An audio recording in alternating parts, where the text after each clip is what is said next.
Hello? I don't know if my fan is like something you can hear, but it is going. It was very hot today.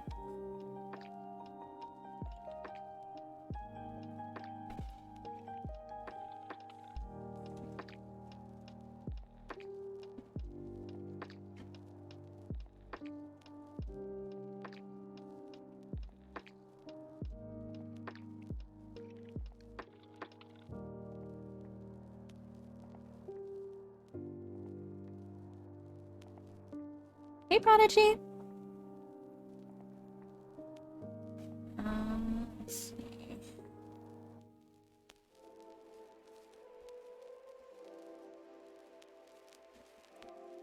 Alright. Um...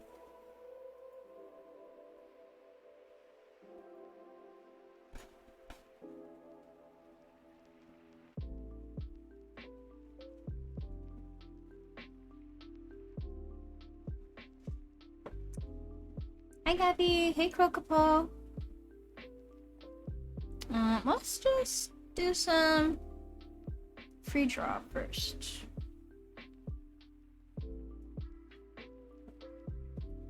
Because I'm in the mood. And then we'll do commissions.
Hi from Elcad.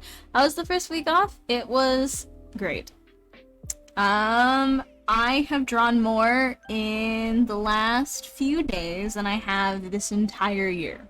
And I've been having so much fun. Like, I was painting like 2 separate paintings yesterday. I'm happiest I've been in a very long time. It's been great fun. Probably not gonna keep this pace up for the entire break, but currently it's been pretty good.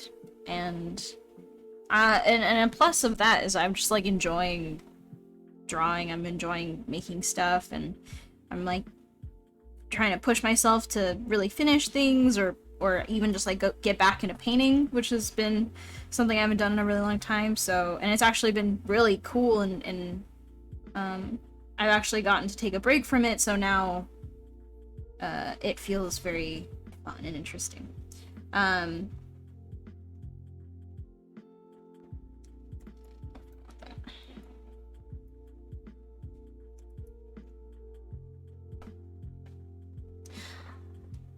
Oh, thank you for the channel for 21 months. Also, hello, Koopa.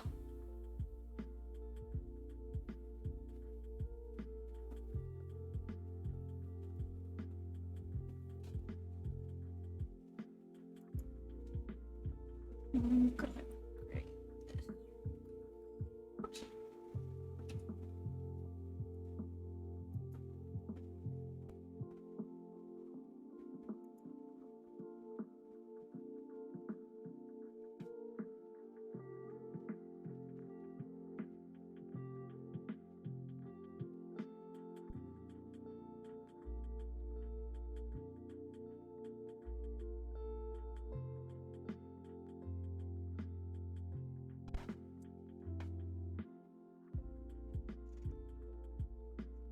Hi.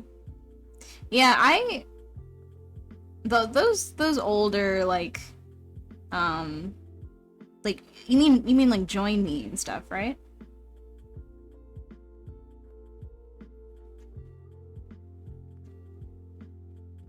Join me was what a throwback now to join me.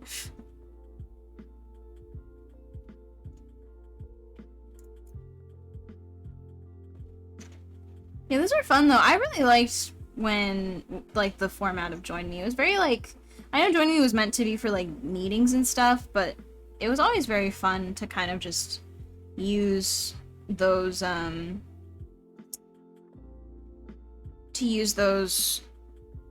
meetings as like a more of a collaborative thing. It's always very fun.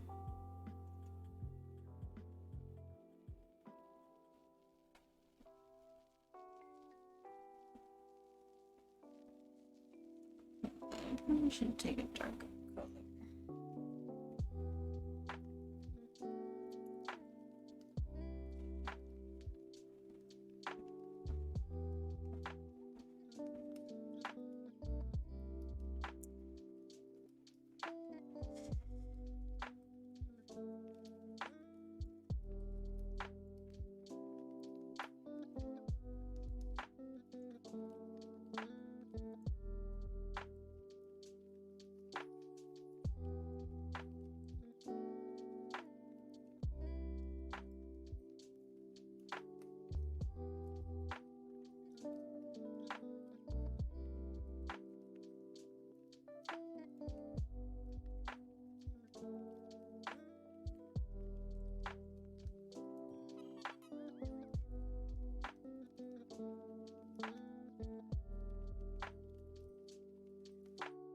This is a personal thing.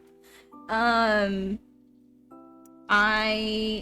have been trying to make more time to just do some personal paintings and stuff. And it's been really fun. So I'm trying to like start a new painting as soon as I finish the previous one. Like I've been like kind of trolling around my sketches and stuff to find like something I would have been wanting to paint but never had the time to do so. You know, I just recently today posted a painting I did of my D&D character with another D&D character from my group, which is very fun. And I just kind of want to like try making more art in general and like really try to finish them because I haven't done a lot of that and I would like to do more of it, so.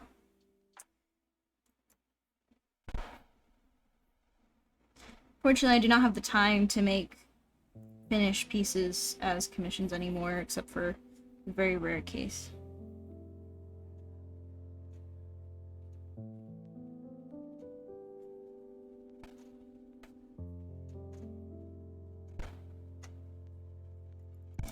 Yeah, the join me limitations were always so weird. And like, having to game the system by,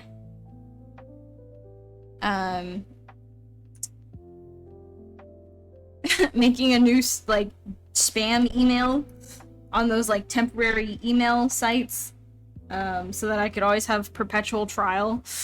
What a time.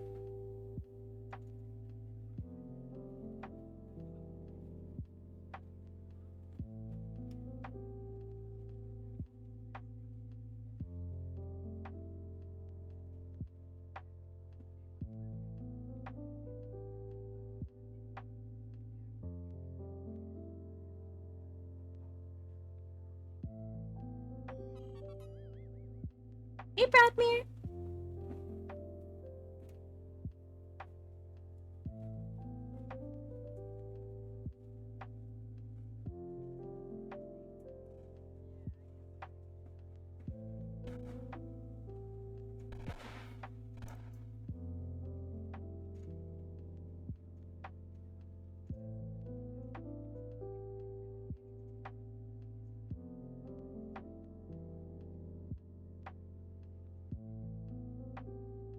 Hey, little black quartz.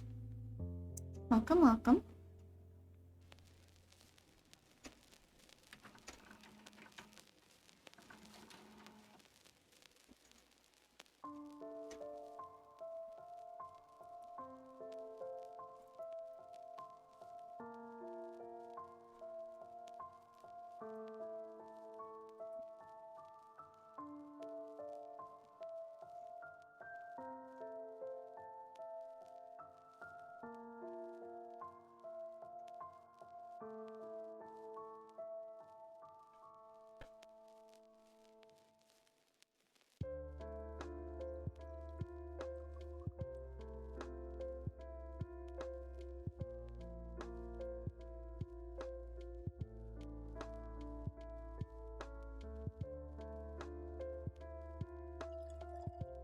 Oh god, Blue keeps showing old work of mine. I don't think I liked anything that I made in his class.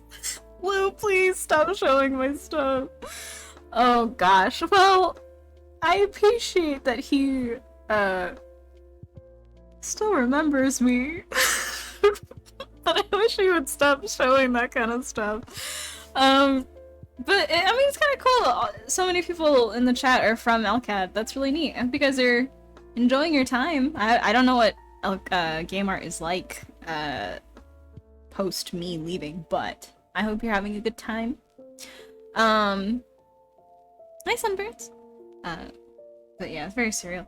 I actually got contacted by an old teacher from LCAD saying that one of the students is making their 3D homework project for kind of almost the semester, based off of Honeng, my roller derby pink roller derby girl, which is funny because I made that character for that teacher's class. So I thought it was strangely full circle in a way, to hear from him and be like, hey, do you want to give this student critique on the character that you designed for me? It's like, yeah, sure, that's crazy. But it's always great fun hearing from LCAD students and LCAD teachers. Yeah, I think it's very sweet of them. I'm always very surprised when people want to model my characters, and I'm always very excited and happy about it. So, I am very, very honored, very charmed. Was not expecting it, but I am, regardless, very grateful.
Great.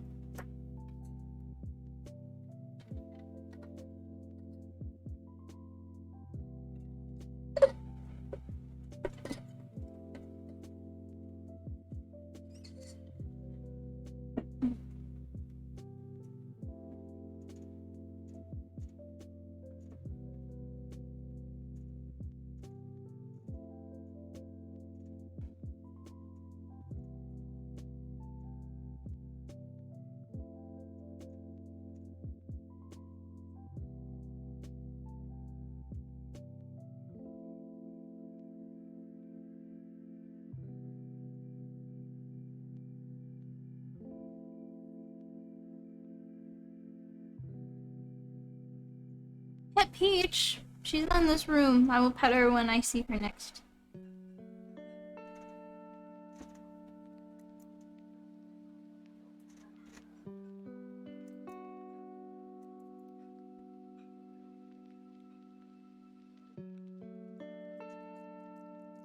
This is what I get for not planning out my light sources beforehand. Do I light her from the bottom or from the top?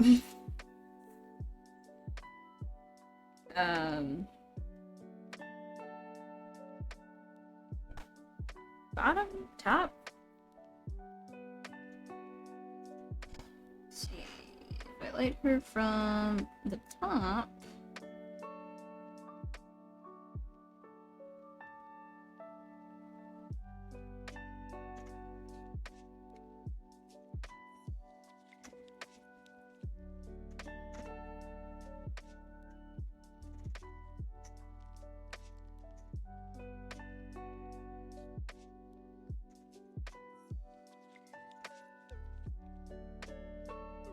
I'm glad to hear that.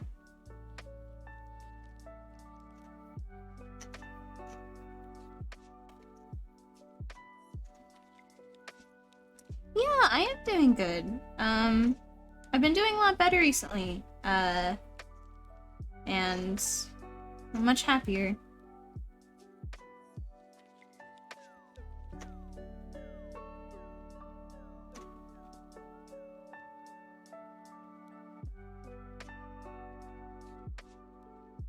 Hey, Sniper! Hey, Soul! Hey, Spider Boy! I will hydrate once more. And I've stretched.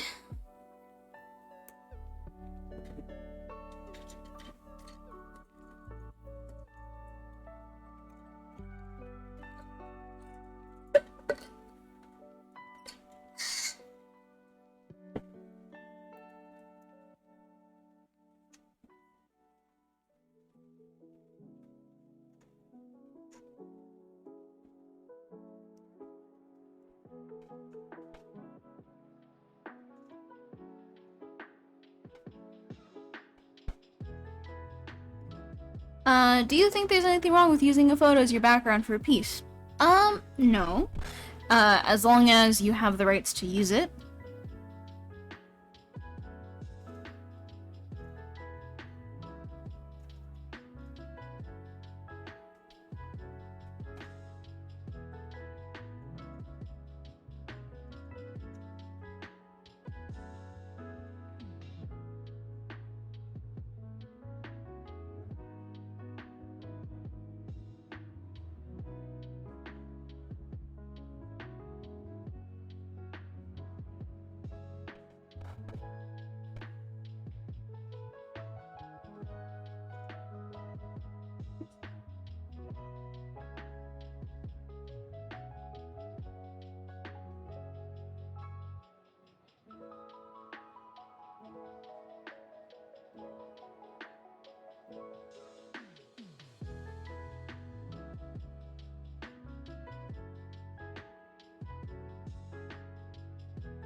Just hydrating left and right. We'll do so in a second.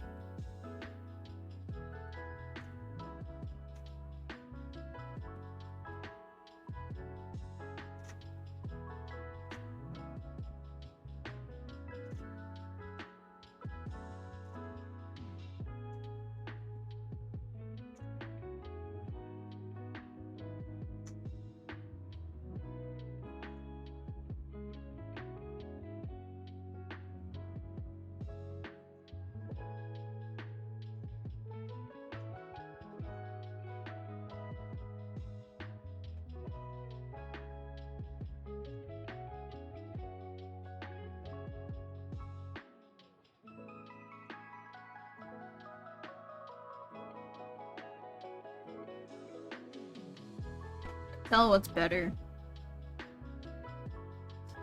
Want her lit from above or from below?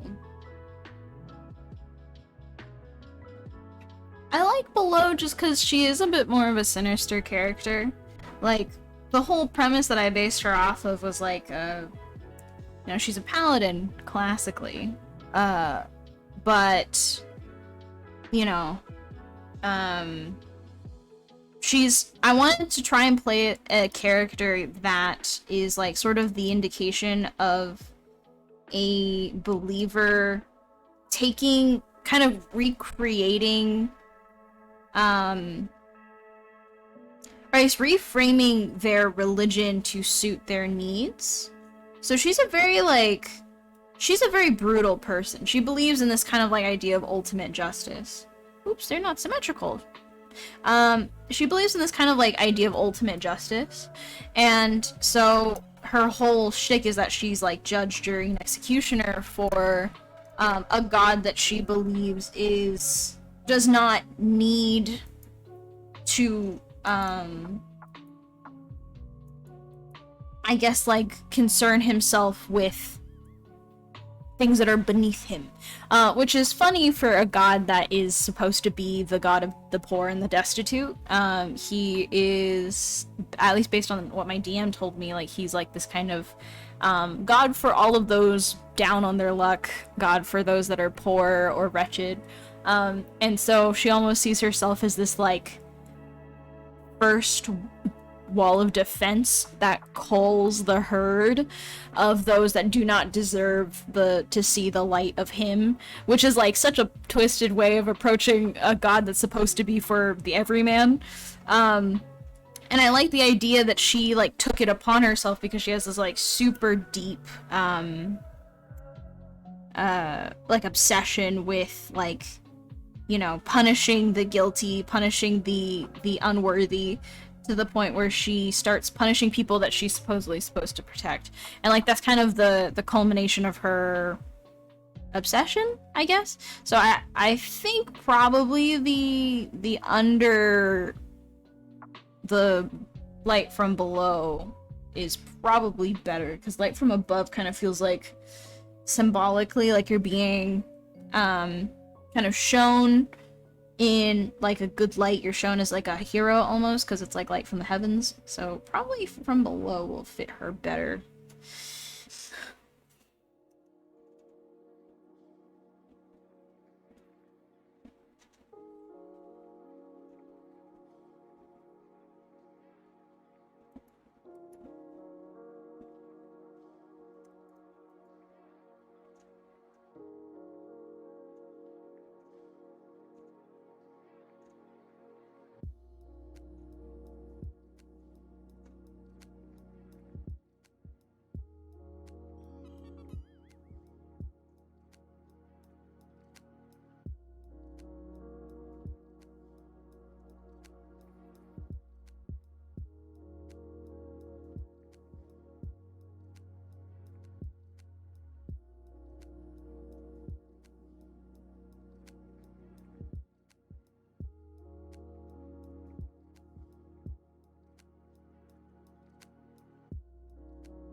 Whoops.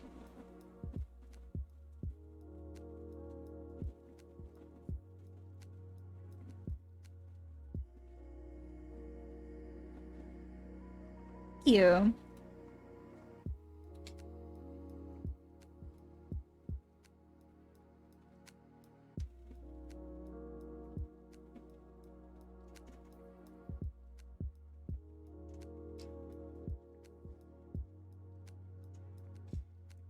Yeah, she could. Although, I think in the way that I've sort of framed her, she knows that she's not a hero, right? Because, like, so in my mind, which is all sort of me creating this thing, because my DM did not really, like, do all of this stuff for me. He kind of let me just decide what it was about. In my mind, there are different hierarchies within kind of this order. The god's called Krugon, so Krugon the Bleak. In this order, there's like a variety of kind of social networks to try and help people out of their destitute state, or even just like providing shelters and whatnot. So there's like a lot of different stratified ranks within this organization of like, you know, and the idea is it's very much it's very what is the word, frugal, like, you know, the classic I forget what they're called, the classic monk that like kind of absolves themselves or gives up like material pleasures. Like that's kind of the whole idea of people that serve this group. And she's just of the stratified ranks, she's of the rank that like paladins in this order would basically be just like super, what is it, like she basically would not have any kind of preconceived notions that she is someone of like worth respect and stuff. I think there would have been paladins that maybe would consider themselves like, you know, very righteous and honorable, but she's just like, I'm the person who will take care of the unworthy so that my sisters in the order and Krugon do not have to deal with the rats of this world, right? Like she's very much of the mind that like there is a herd to be culled, and she will do it so that no one else has to like roll in the mud with lowlifes, kind of a thing. So I don't think she'd actually see herself as a hero. I think she's very intimately aware that her idea and her like kind of role to play, at least her like kind of warping of it, right? Because it's not really, I don't think the order is as like dire as she makes it. I think she has convinced herself that this is the right way to do it, and even amongst other people in the order, she's like incredibly like weird. But like her idea of like, you know, this is all for him, I do this so that he does not have to, he doesn't have the time to deal with people that don't deserve it, right? So she because the game is based on is Dungeon World, so it's not straight D&D. So there's a lot of like separate mechanics about it that make it a slightly different game, and one of them is that she gets a creed, basically. And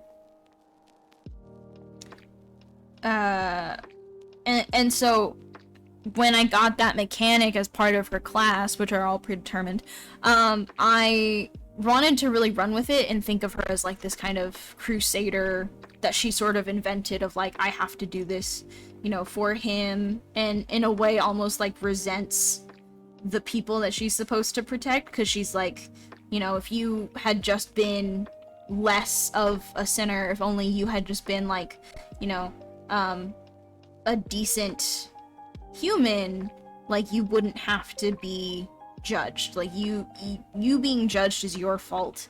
And so, you know, she takes her job as an executioner very seriously. At least in my mind. I didn't get to play her very much, honestly, because the game that we were playing kind of fell apart when one of our members had to leave because he was having his second child.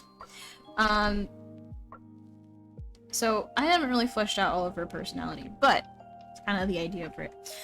Wouldn't the light be above her but maybe cut off by the dark, seeing as she's below it all? Yeah, I mean, that's possible too, right? Like, it could be bright, but then maybe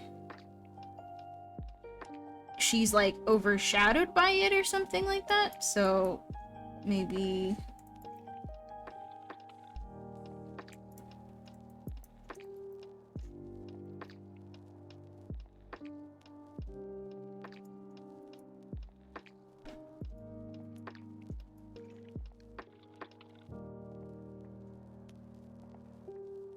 this is a very rough interpretation.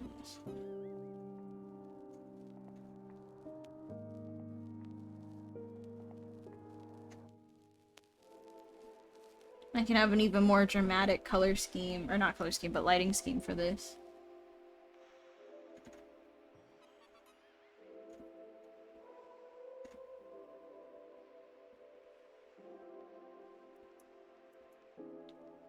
Which is actually kind of cool. Like, I'm kind of into it, which sucks because I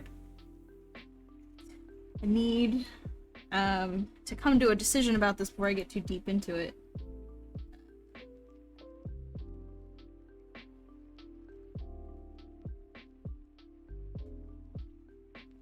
Should it be the whole eye? So if we do the dark face, I can do the eyes, right? Which is always very cool.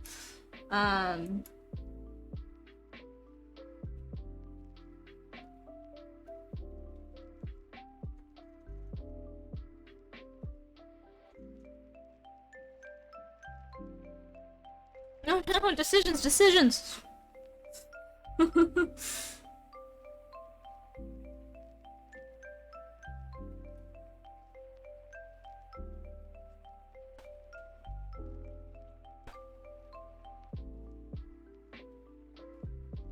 I mean, maybe, like, the figure in the back of her could,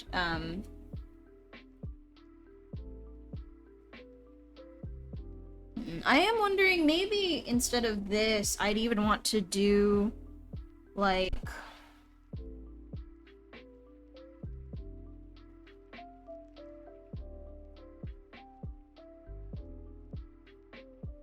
So, hear me out.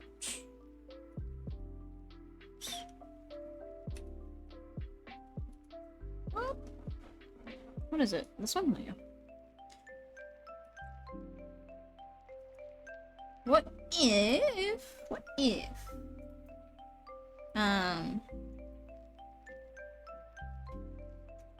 the lighting scheme is almost like coming from, like, she's standing in this almost like this alcove.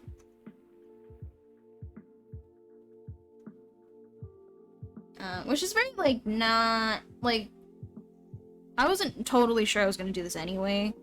It's, like, half abstract and half not. Like, I don't know if she's actually standing somewhere, or if she is, it's much more of an abstract piece. Because there was, like, I had half the mind to make this background, like, a painting instead of, like, an actual statue, but then there was also, like, oh, I could make this, like, an actual statue that's behind her.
At the same angle.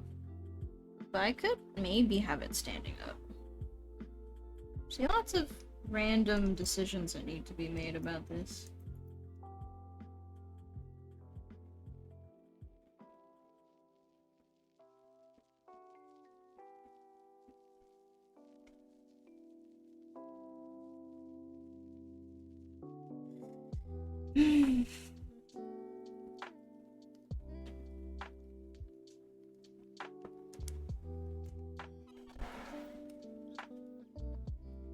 Warforged are very cool.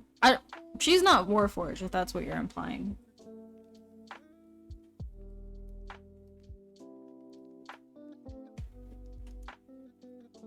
No, she's a human. Warforged don't really exist in Dungeon World, which is why she's not. Yeah, she's flesh and blood human. Because I'm pretty sure Dungeon World race locks you with classes. So there are specific races that can be certain classes, and I think being a paladin means I had to be human, which I was fine with. Thankfully my DM let me be like a 7-8 foot tall woman. So that was sick. Which seems to be my current trend, because like Kais is also 7 foot tall. Jimmy, thank you for the raid. Thank you so much. Welcome, welcome everyone. I hope your stream went well.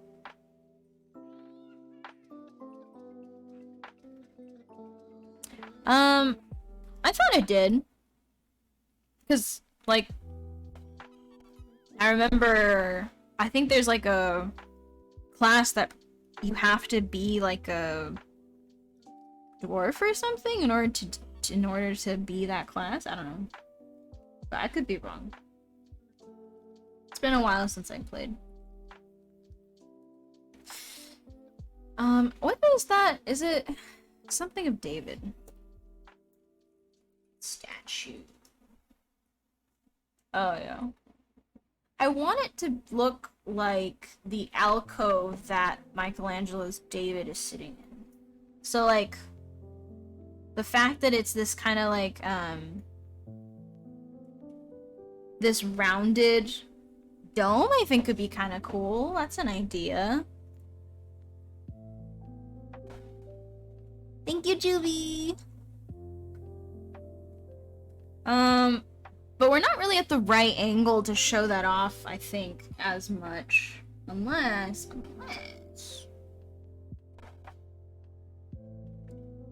we do something. Ready to go.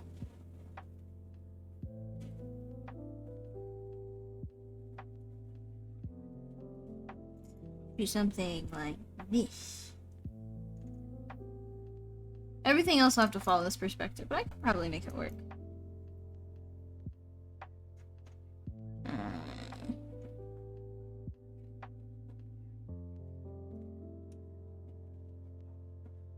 I should just move you somewhere else. Over here.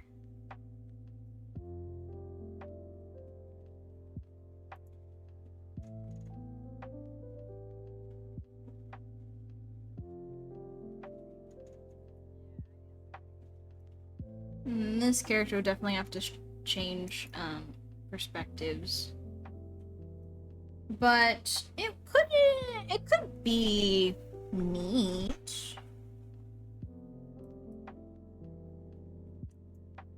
if I kind of maybe shifted the whole piece. I do still really like that lighting though. Unless I could, maybe I can. Ugh, decisions.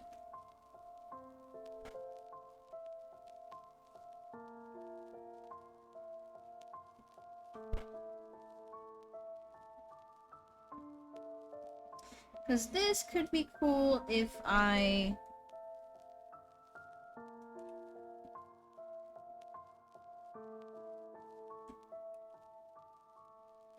what is it? Shift? Oh, I know.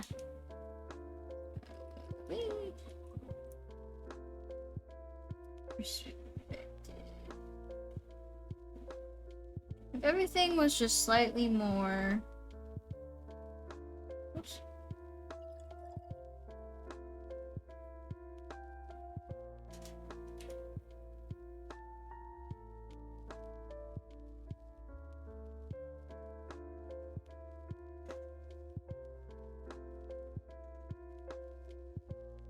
Slightly more formidable. Could make this work a little bit better. But it's a lot of dark space, I think, in a comp. And I don't know.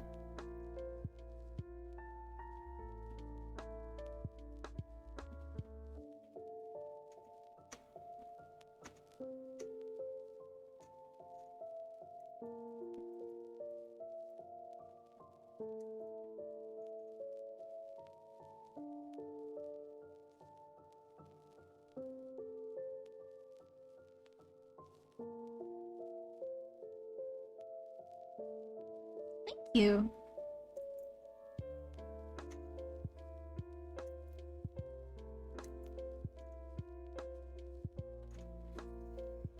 Okay, so this is like one idea. And I guess I will develop the other ones as well. Just for the sake of looking it through. We'll develop the other ones.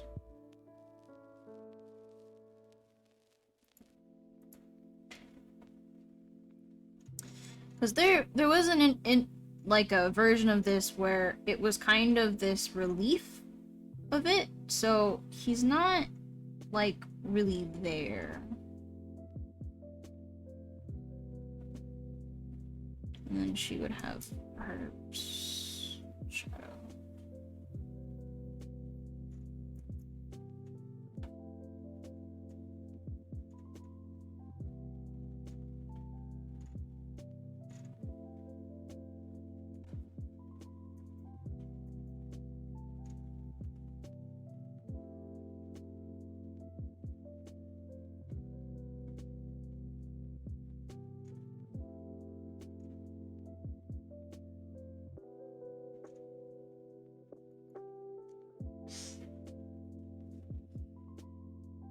I'm happy that all of you are here, and I really appreciate you guys sticking around.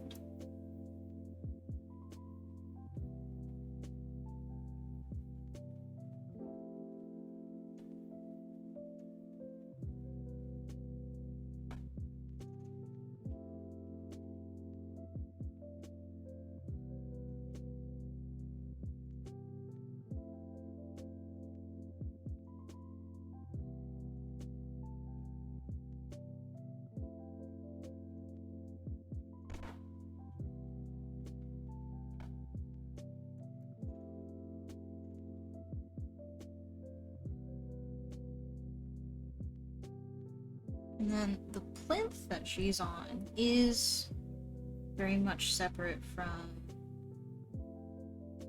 like, this relief up there.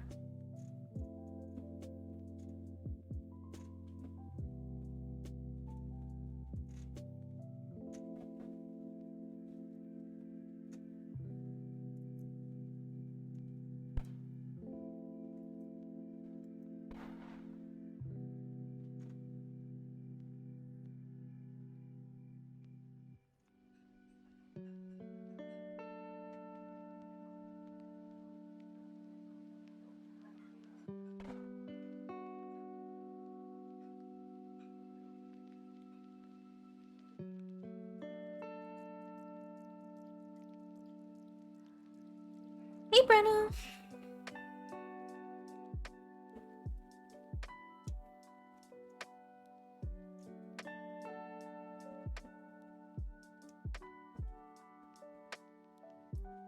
So here's the idea where it's a relief. Here's the idea where it's more of a kind of a more of a rounded pedestal sort of thing. Let's try another one where it's more abstract. Although I might do the perspective thing regardless, where like it's where it has the kind of more 3-point perspective. But to top down.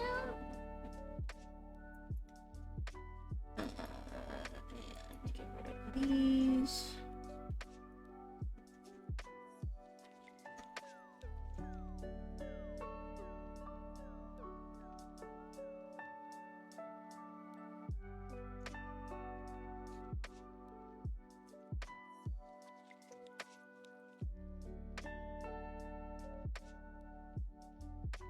I know variables.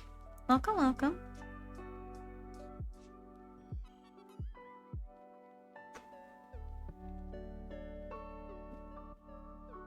Let's see. Would she work under a blood red sky? How dark and misty can I make this? Maybe I would actually, yeah. So let's go for an overcast fog thing. This instead. But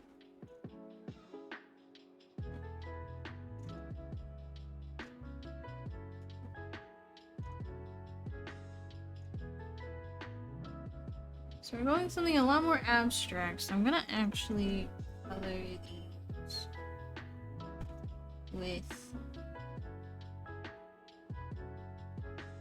darker tone. Going for something much more two-dimensional.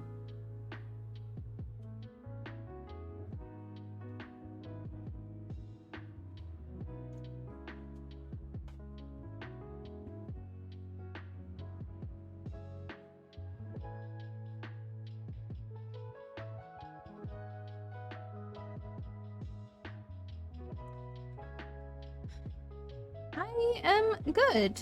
I'm in a very good mood. Although, I couldn't sleep last night because I got too deep into painting something. Which is actually the thing that I posted today. I got really deep into painting that. So I did not sleep normally at a normal hour, but it was okay because I had a lot of fun.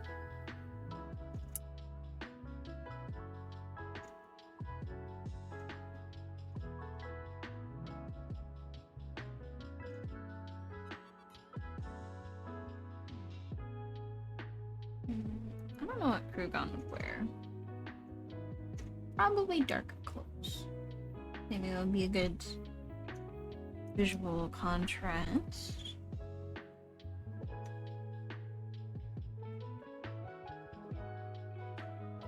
And I guess I could also change this background. It doesn't have to be this specifically, but I thought it would be nice. I imagined him to be very pale.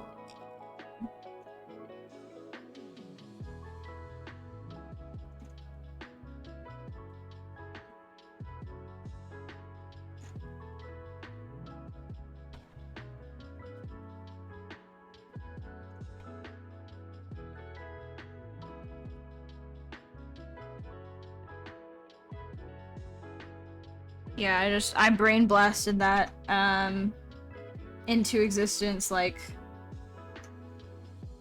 in one sitting. I don't know, I just got like really, I just got really excited about painting, and so then I just did it. It was very fun. Not very well planned, so I did a lot of, like, kind of last minute, like, oh god, change the values, change the everything. But it came out.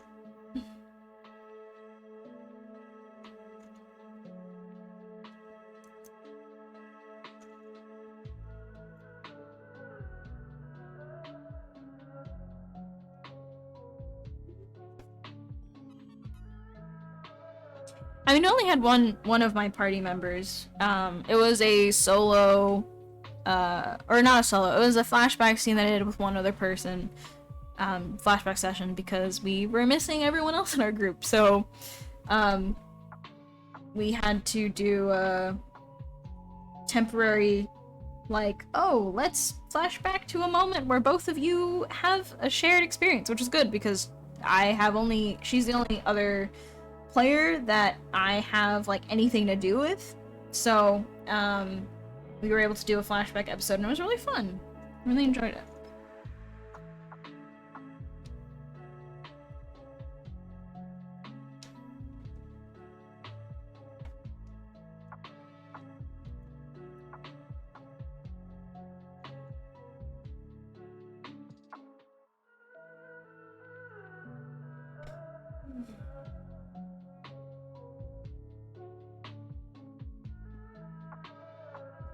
Man.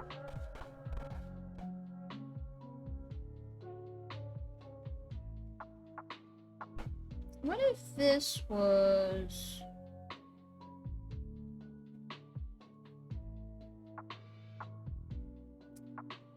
not tan, but something else? Like a blood red. What if it was blood red? Or a different color.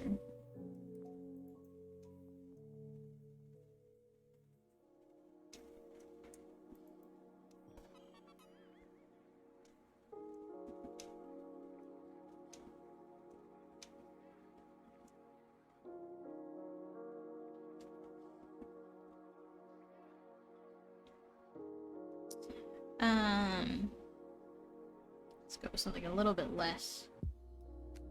Like, you know, who says that temples can't just be like the color of Bram Stoker's Dracula's armor, you know, like, why? Maybe they can be fleshy, which is actually terrible. I'm not gonna do that.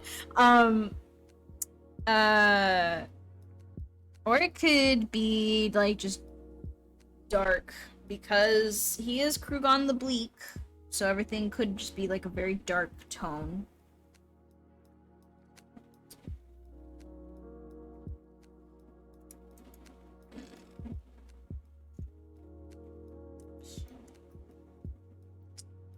Which is, I mean, it definitely matches the vibe now better. Red frame? Let's do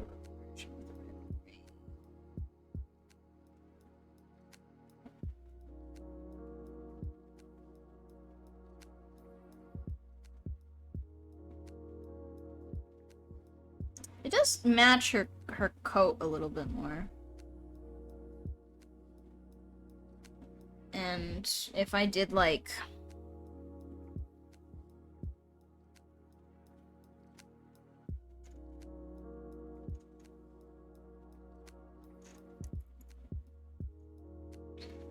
it is, I will say, it is a little bit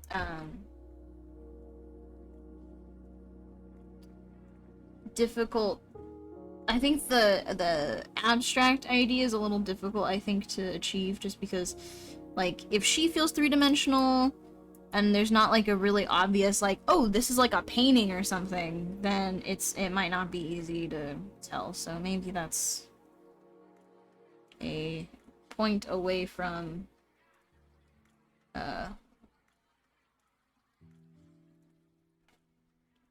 this.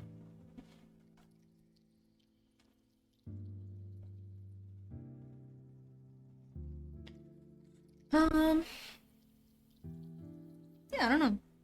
I will debate this later on.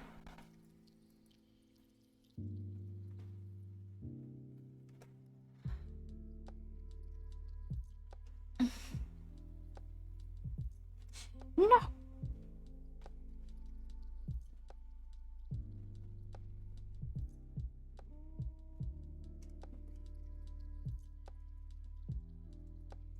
Uh,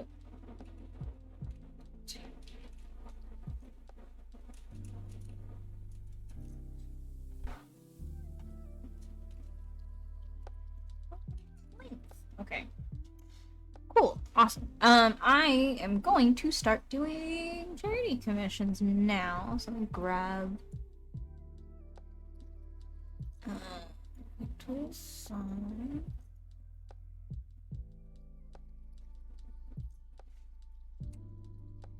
I need to put that back in. Okay. Where is master copy document? Okay. They're starting on the second couple for Tada. Starry sky, dawn, night, mystic. Cintiq.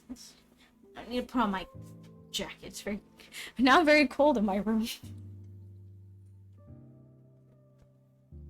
Okay. Oh, they're very cute. I missed out on the whole craze when people were doing like skebs and stuff. So everyone's got like really cute art of their characters. Where doth be my color wheel? I don't know. Hopefully I don't need it.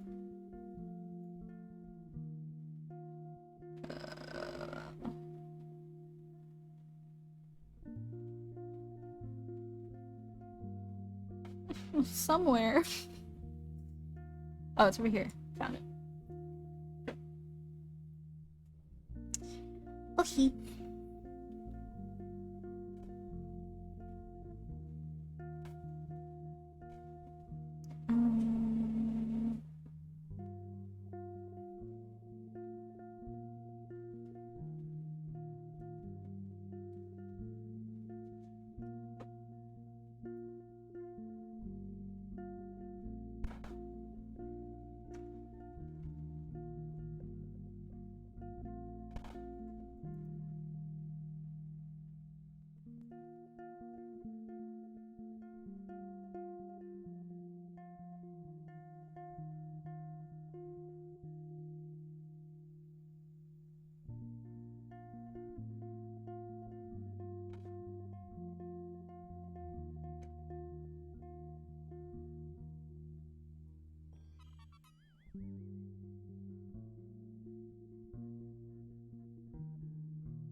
I'm not, but it's probably my fan that the mini thing is catching. Yeah.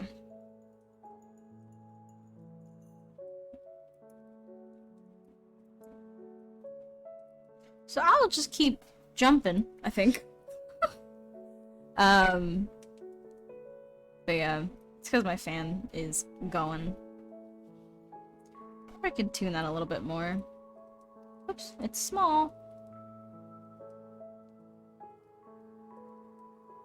Yeah, it randomly spikes sometimes. I don't exactly know why.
think it's this one, but it will change in approximately, like, I don't know,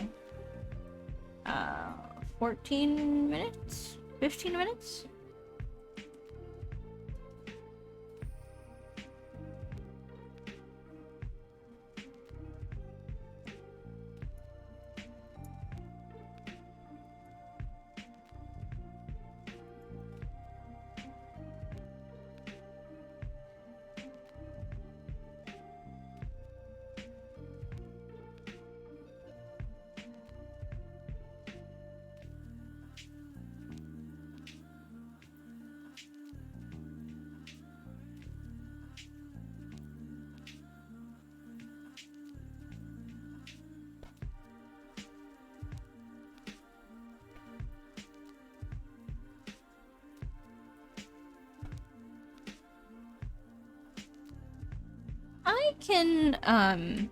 I can relate. I've had a lot of those, like, kind of moments this year as well. And I am, I suppose, very flattered that my art gave you a midlife crisis? Quarter life crisis? I don't know. The real form of flattery is when you, I guess, induce a, like, existential crisis in someone. Maybe that's the highest form of flattery. Imitation? Get out of here with that. It's when you, wreck someone's world. That's when you know you've really made a difference.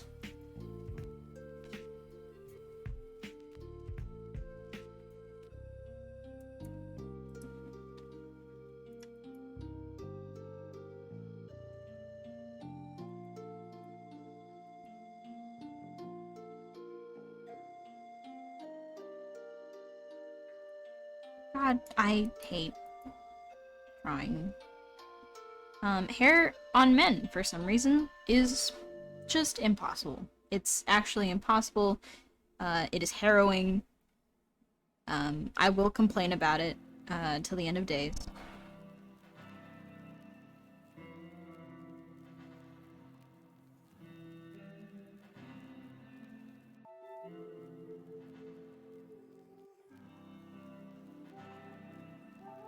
I will hydrate.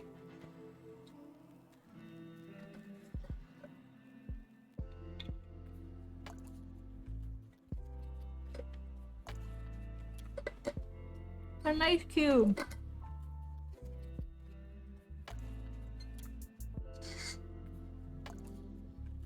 I don't know why it's so hard. Like, I don't know why drawing hair on men is just so difficult. I don't know why their hairstyles are so difficult.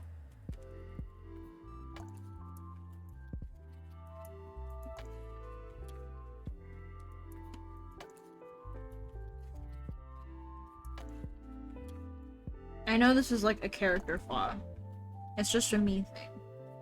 Or at least I am the obstacle, but I don't understand why.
Yeah, I don't know. I think honestly it's just like some kind of like mental block for me because I love drawing women and I hate drawing men for some reason. Even though some of my favorite characters are men, and there's like a whole phase of my life where I drew nothing but like, you know, like hot anime guys, and was just like, that was my thing.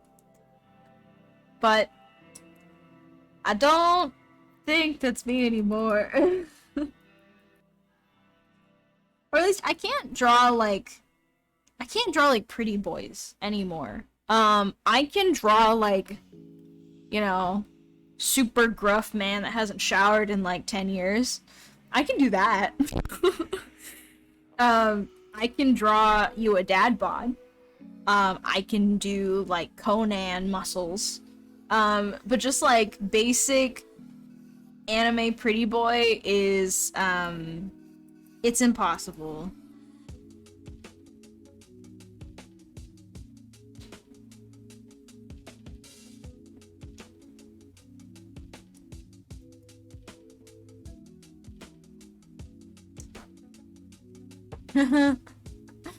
Yeah.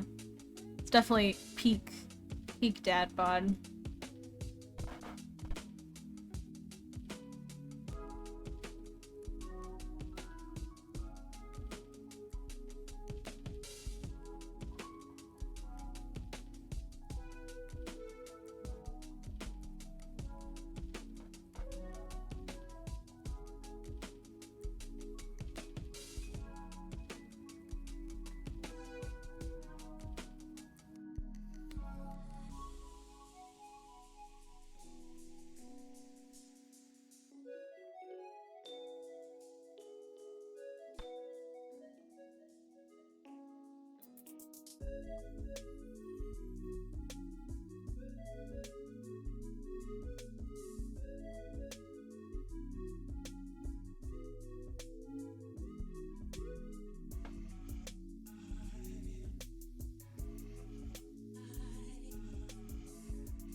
So we sent it to the Malaria Consortium,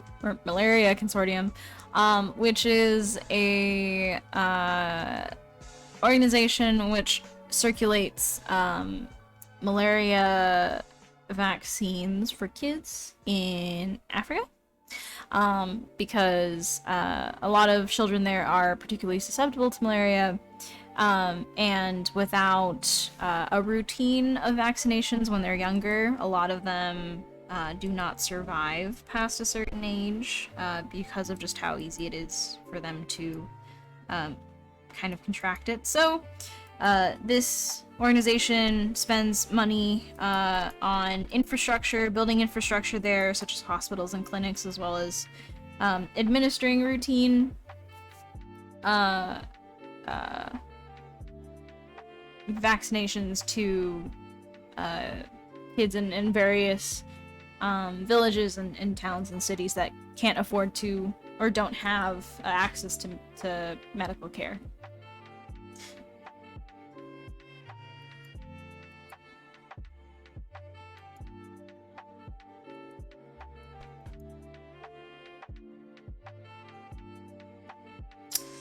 Yes. So these commissions are basically gifts for people who donated, and they are sent out as I finish them. I only do them on stream, so that's why it's taking me a really long time to fulfill them. But yeah, all the people that purchased a commission helped raise the total amount that we eventually sent to the Malaria Consortium, which was, I think, around $6,000. So that's already been sent out to them.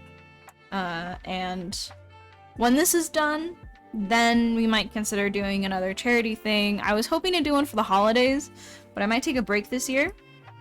I always want to do a fundraiser for the holidays, but I might do like a passive fundraiser and then just however much money is raised via donations during the month of December, I'll just double that myself. So I'll match 1-to-1. And we might just do that for December instead of doing charity commissions again. Just because of how long this batch took. I feel bad for people to have to wait, because I'm probably not going to have as much time to get these done anymore very soon.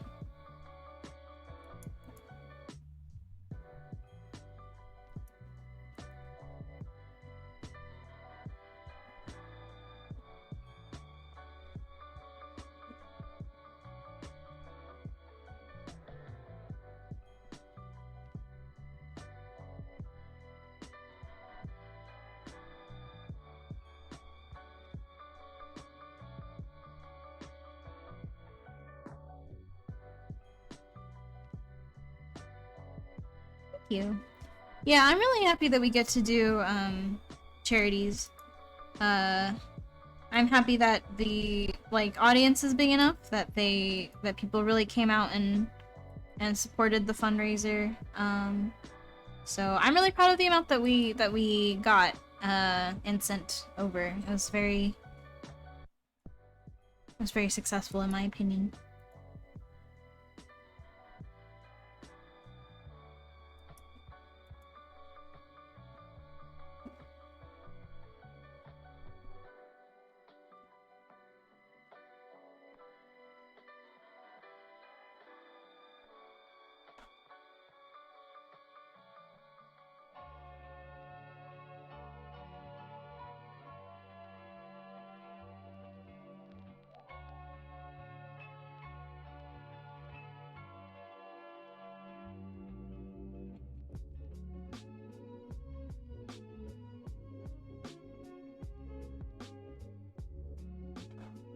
Yeah, I'm very grateful that everyone has been very kind and waiting.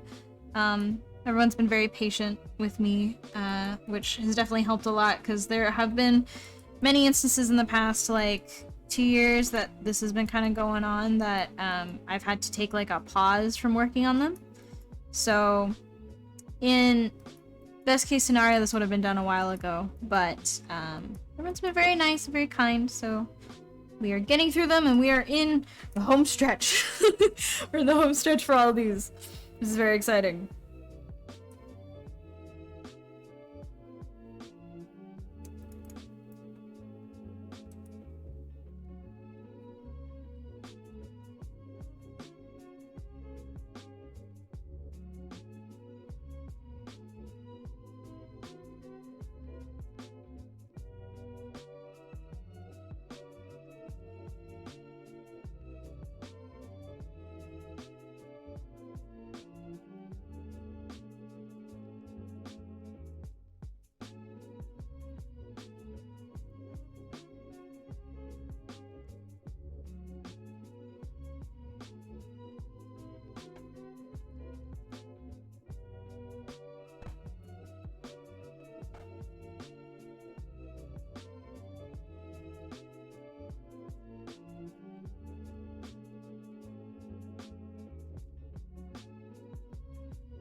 Thank you.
These are OCs, I believe.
feet are hard. Shoes and feet are one of the instances where it's really easy to tell when you don't have strong enough fundamentals. Because there's a lot of perspective stuff, there's a lot of structure that if you don't have like a good sense for it, it's very easy to see in someone's work that they're not very comfortable with either like construction or perspective or anything like that. And it's a very common thing. Like it's not easy to do if you spend a lot of your time drawing characters, which are very squishy, right? They're very organic. Stuff like shoes is one of those things where it's just very structural in comparison. It's one of the more structural pieces of clothing. So when you don't get the perspective right, or you don't get the shape of it right, it is very obvious. It took me a very long time to get comfortable drawing shoes and feet, and it's only recently that I felt like I've actually started to understand how to draw that kind of stuff. So I definitely empathize.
Yeah, whatever.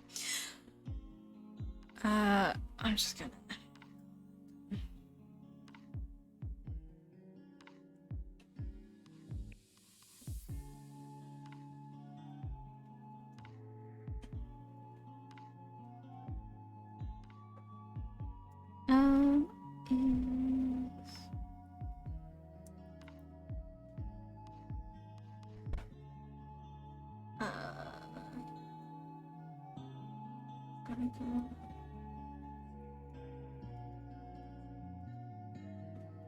Any weird commission stories from your early days? I mean, I've gotten a couple of weird requests, but I don't really remember a lot of them. I haven't done commissions really in quite a long time, so I can't really think of a ton. I've had people ask me to draw weird things, is I think predominantly what I've experienced.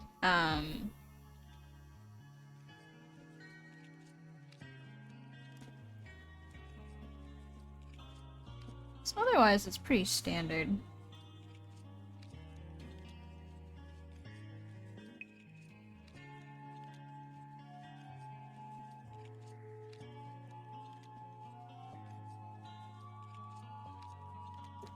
Hey, Silver Soul.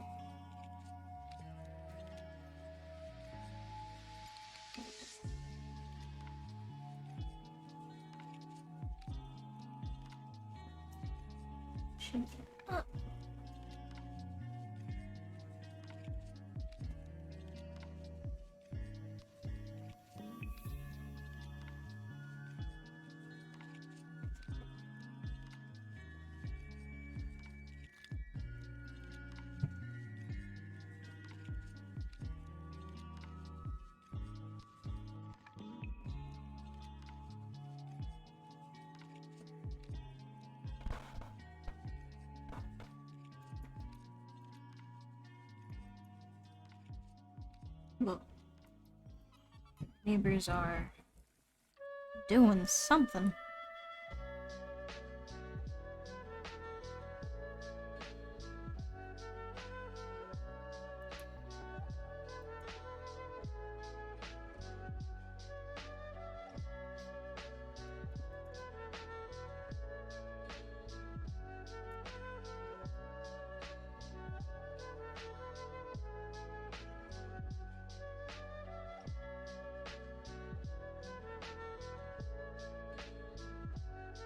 What helped you learn about design fundamentals?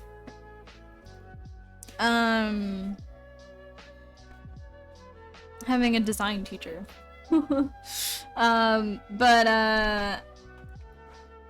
I'd say that honestly, design's something that's a little too abstract to really learn on your own unless you use outside resources. Because it is a very abstract way of seeing things, right? Like, you don't naturally think of things based on, you know, the subtlety or, like, the curvature of an angle having a drastic impact on the, kind of conveyed, coolness or conveyed, like, story of, you know, drawing. Like, it's not super obvious stuff until someone literally shows you, like, this is what this does, and this is the impact of making these decisions. So I'd say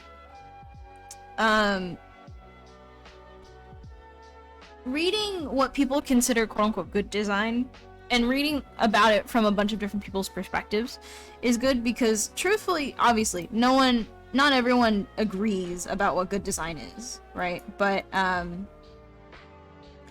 what is with this song? Not everyone agrees about what good design is, but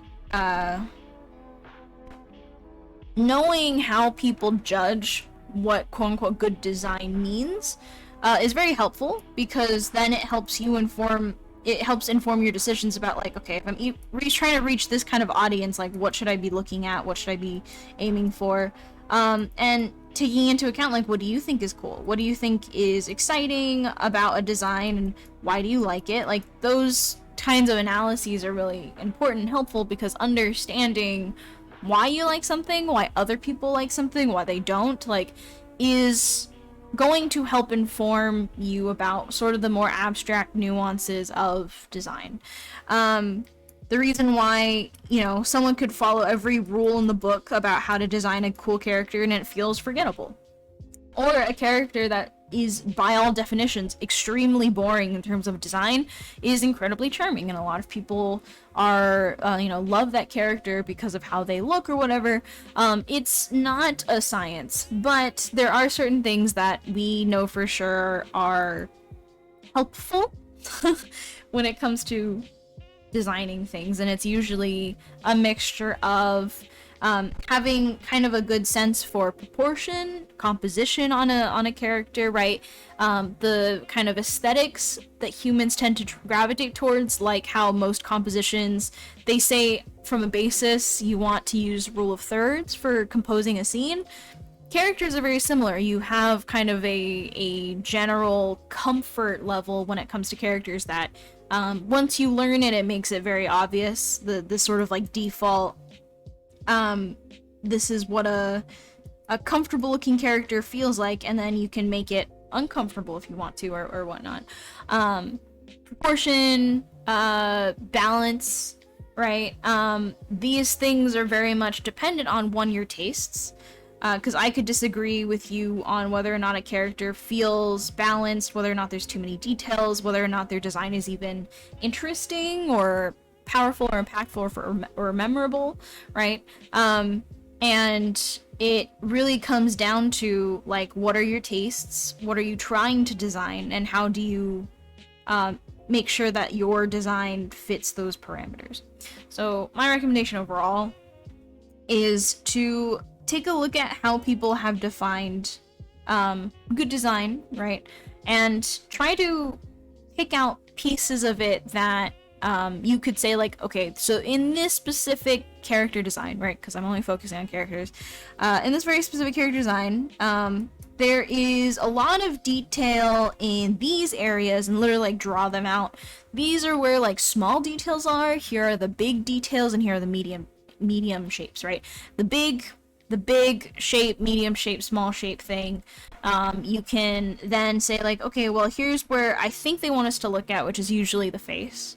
But where do they focus a lot of the color? Where do they focus a lot of the texture, right? Things that draw your eye to certain areas is, like, a huge part about design. Because we're using those same ideas that you would use for painting or for anything else, and translating them into, just the ensemble of a character or the color palette of a character's clothes, and really just looking at how do people determine good design, or what do they determine as good design and why. Oftentimes it comes down to silhouette, it comes down to proportion, it comes down to subject matter, right? Like, the hook of a character can sometimes convince them of a design, even if the design itself is not overly successful. Sometimes just the aesthetics of a character will convince them, even though, by all intents and purposes, it's way too busy, it's way too, like, hyper realist in a way that is, like, almost nauseating, but because it's, like, techwear, people are like, yeah, go, I love that kind of shit. So it really depends ultimately, but you can use that kind of crowd info sort of data point to help you figure out what are the fundamentals that you can have in your mind for when you move forward to start designing your own stuff, because it's not really, like, a super definitive list. There are things that you should keep in mind, like, be aware of what your silhouette looks like, be aware of where you're putting your details, be aware of your big, medium, small shapes. But again, design is so abstract that just because you know those things doesn't mean you know how to make good decisions when it comes to utilizing those fundamentals. So I always recommend going to your favorite designs, looking at your favorite characters that you like because of their design, not because you like the story that they're in, and looking at how other people have deemed, like, this is a great character design, like, why, right? And then extrapolate from that different data points about, like, okay, so this person seems to really appreciate simplicity, this person really likes detail, right? And that's why they like this character. But a lot of people who say they don't like this character don't like it because they think it's too distracting, it's a little too busy everywhere, all that kind of stuff. And you can go from there. Sorry, dropped my pen. You can go from there. Would you agree that for good design to happen, it has to tackle a problem first? Because in architecture, we treat design as problem solving, which dictates that if a design is actually a good one, which then dictates if the design is actually a good one, depending on how it solved the problem. Yeah, I'm say it's not too terribly different. Although I will say, not all characters have to solve something, right? I think there is a little bit of leeway with character design where a character does not have to be logically designed. It does not have to be designed with a very specific hook or even designed with a very specific purpose for it to be interesting. And whether or not you deem characters that are designed in that way without purpose, without a project, without a story to be legitimate, if you don't deem that as like legitimate character design, then you run into the problem of like, yeah, probably your idea of a good design is something that solves a problem, which ultimately is what character design is problem solving. You're problem solving for like, okay, I have this hero for this story that needs to exist, or I have this you know, set of things I want to draw and I want to put them all into one thing. That's a problem, right? So yeah, essentially you are problem solving. But I think it depends on whether or not you think what you're doing is solving a problem, or if you're just communicating an idea. Because certain characters do not serve any other ulterior purpose. Some characters are simply what they are, and if you think that that is a legitimate, like, you know, way to design characters, then you open up a whole nother can of like, okay, well then what character designers are you specifically talking to about good design? Because good design to someone could be, you know, some guy in t-shirt and jeans. Like, that could just be it for some people.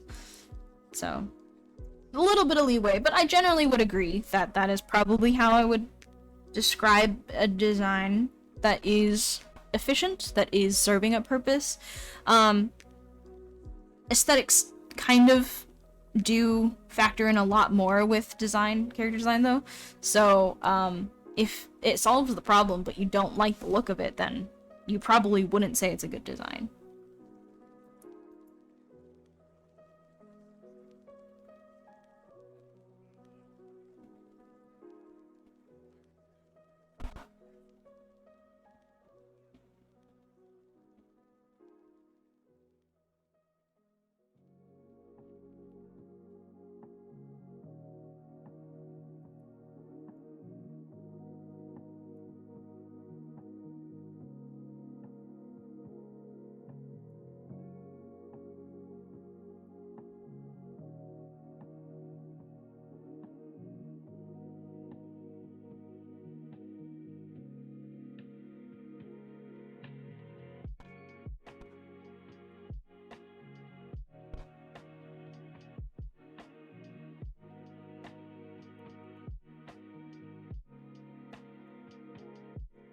I'll also hydrate.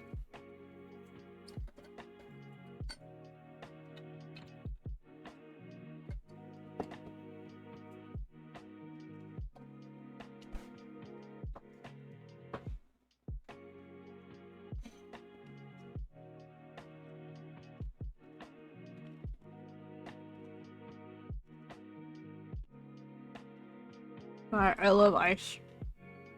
Ice is so good.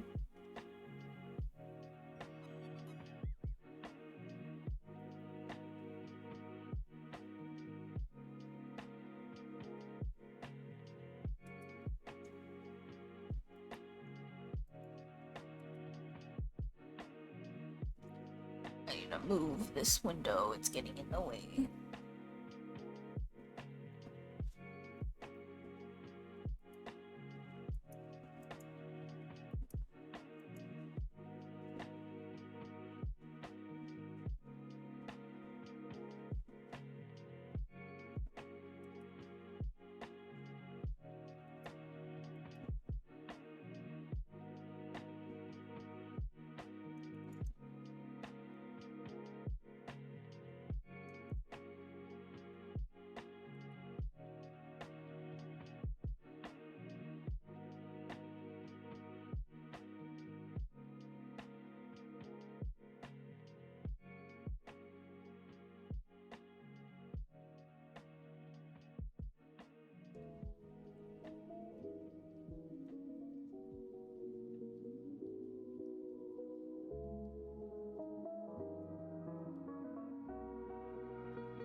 I've for some reason just been enjoying sketching in Sai a lot more than Photoshop.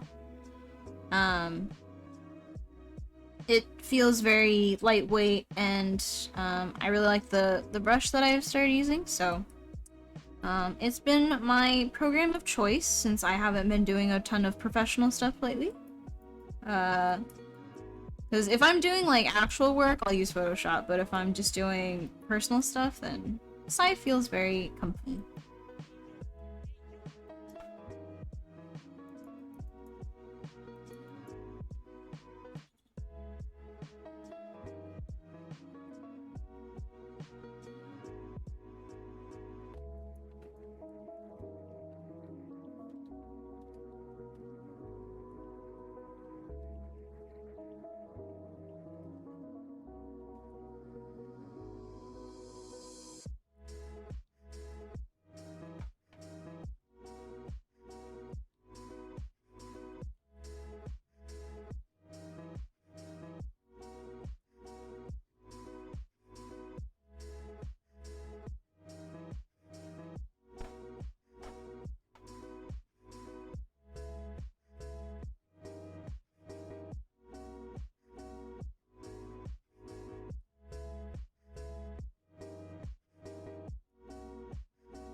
Oh, oops.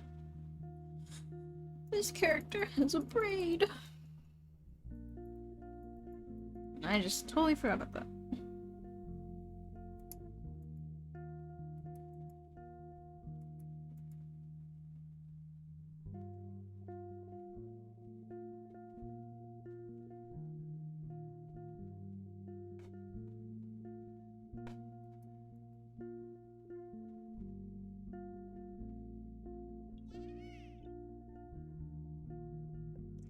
Mini Mint, thank you for the tier 1 sub.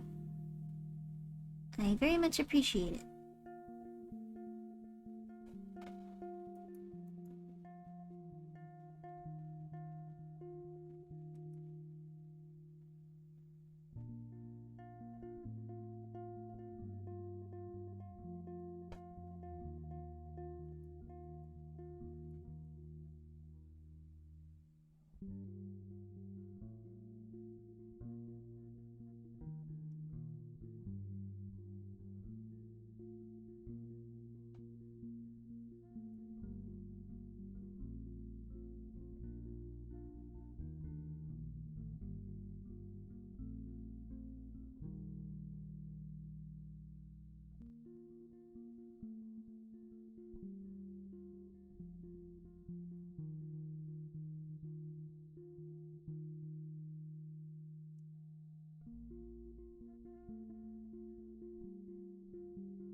Oh, neat.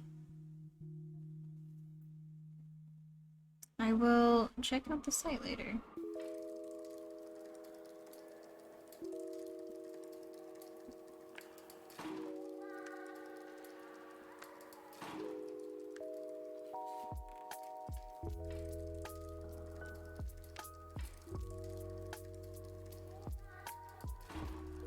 Oops. I don't want a ruler. Ugh.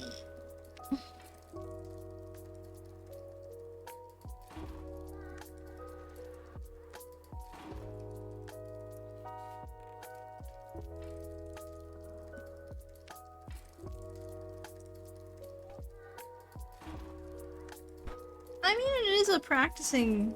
It is a form of practice. I'd say if you ever do traits, like, that's the kind of stuff, that's the kind of practice that you keep to yourself, right? Like, I don't think discouraging tracing, when it comes to, like, learning how to draw stuff is helpful, but I also think that if you do, just don't show anybody, right? You know, if you trace for practice, like, who cares if no one knows? But ultimately you have to wonder, is tracing the best way that you could learn whatever you're trying to learn, right? I don't know necessarily, if whatever you're trying to learn is best done through tracing. It would depend on what you're practicing, but, I will not say that tracing is unhelpful. It's just it's only helpful in very certain use cases, which is why it's like, I'm reticent to ever recommend anyone do it, because unless you know what you're doing, you're just copying a reference, and you don't learn anything from doing that. So again, very dependent on what you're trying to use it for, what you're trying to learn, and the efficacy of it will also depend on if you actually put in the effort to be present and learning as you're tracing. So I think it's just one of those things where it's like, you can do it, I just don't know how helpful it'll be, ultimately.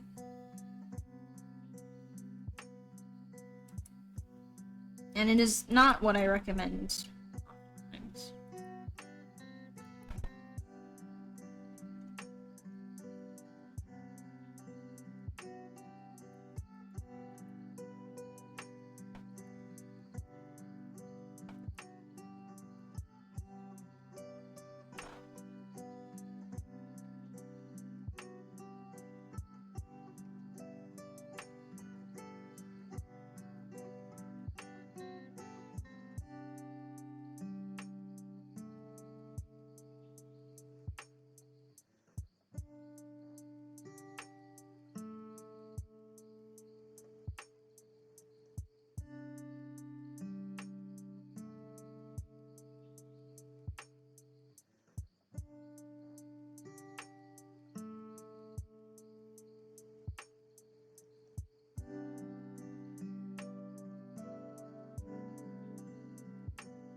Sometimes you just need a little kick in the butt to kickstart a new, like, fresh perspective on what it is you need to do in order to move forward.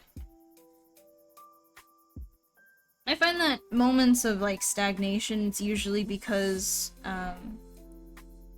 I've just gotten too comfortable with what I've been drawing, and I'm not seeing ways to improve on it, either because I'm not looking at artists that are challenging my perspective on my work, or I've just gotten too comfortable or too, I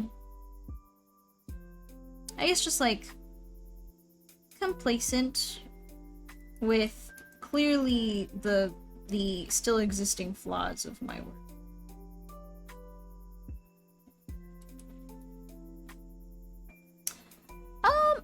They're not different. I mean, the only different thing is that there are, well, the genitals are different.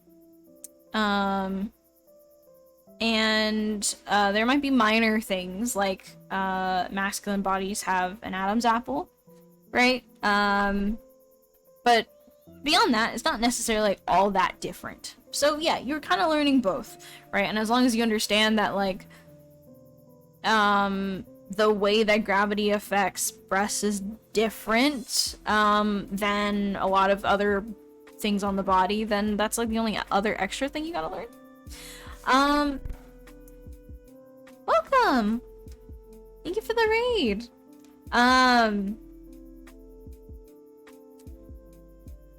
Yeah, I mean, masculine pelvises are far more narrow because they don't have to account for the birth canal. Feminine pelvises much wider, but that can still physically be represented in, like, not a super extreme way. Like, there are women that have very narrow hips still. So, you know, it's like, yeah, those are anatomical differences, but how are they represented physically on the body? Sometimes not all that different from each other. So I'd say functionally yes. By learning one, you learn the other. Thank you. I'm glad you enjoyed it.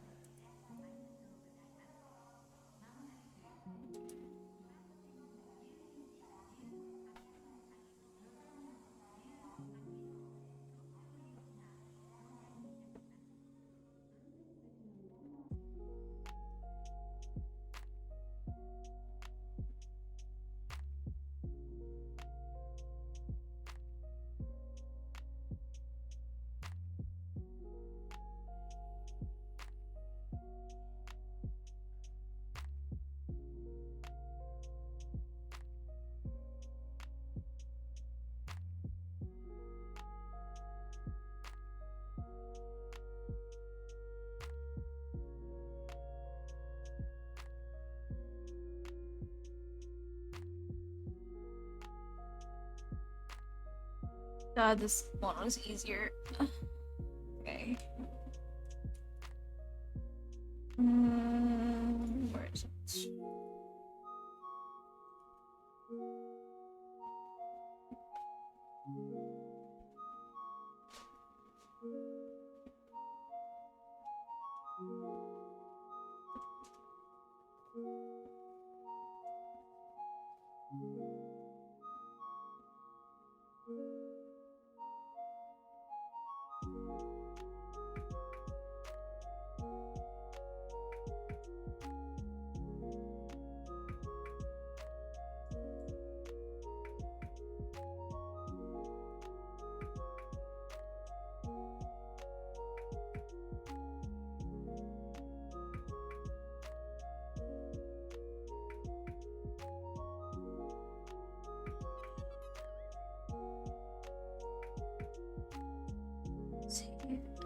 JPEG.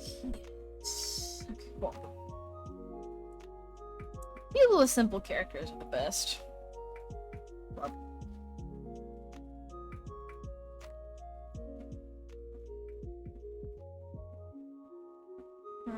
Oh, it's a chibi. Okay. Cute, cute.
Trying this method recently when forms feel quite stiff. Any advice for more gestural line?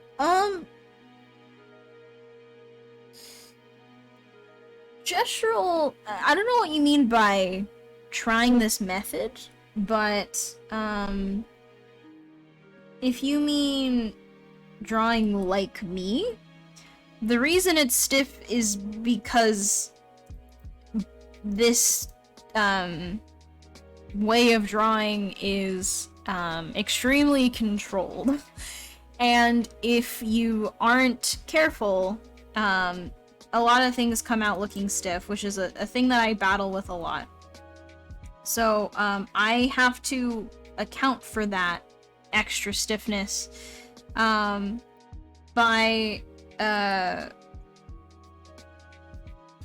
of trying to bring back in, like, things that I might normally not account for, such as zooming out a lot more, being very careful about like, okay, so I'm at this state, it's already starting to show signs of being like way too clean, way too stiff, way too like it lacks movement, I guess. It lacks compositional movement, it lacks rhythm.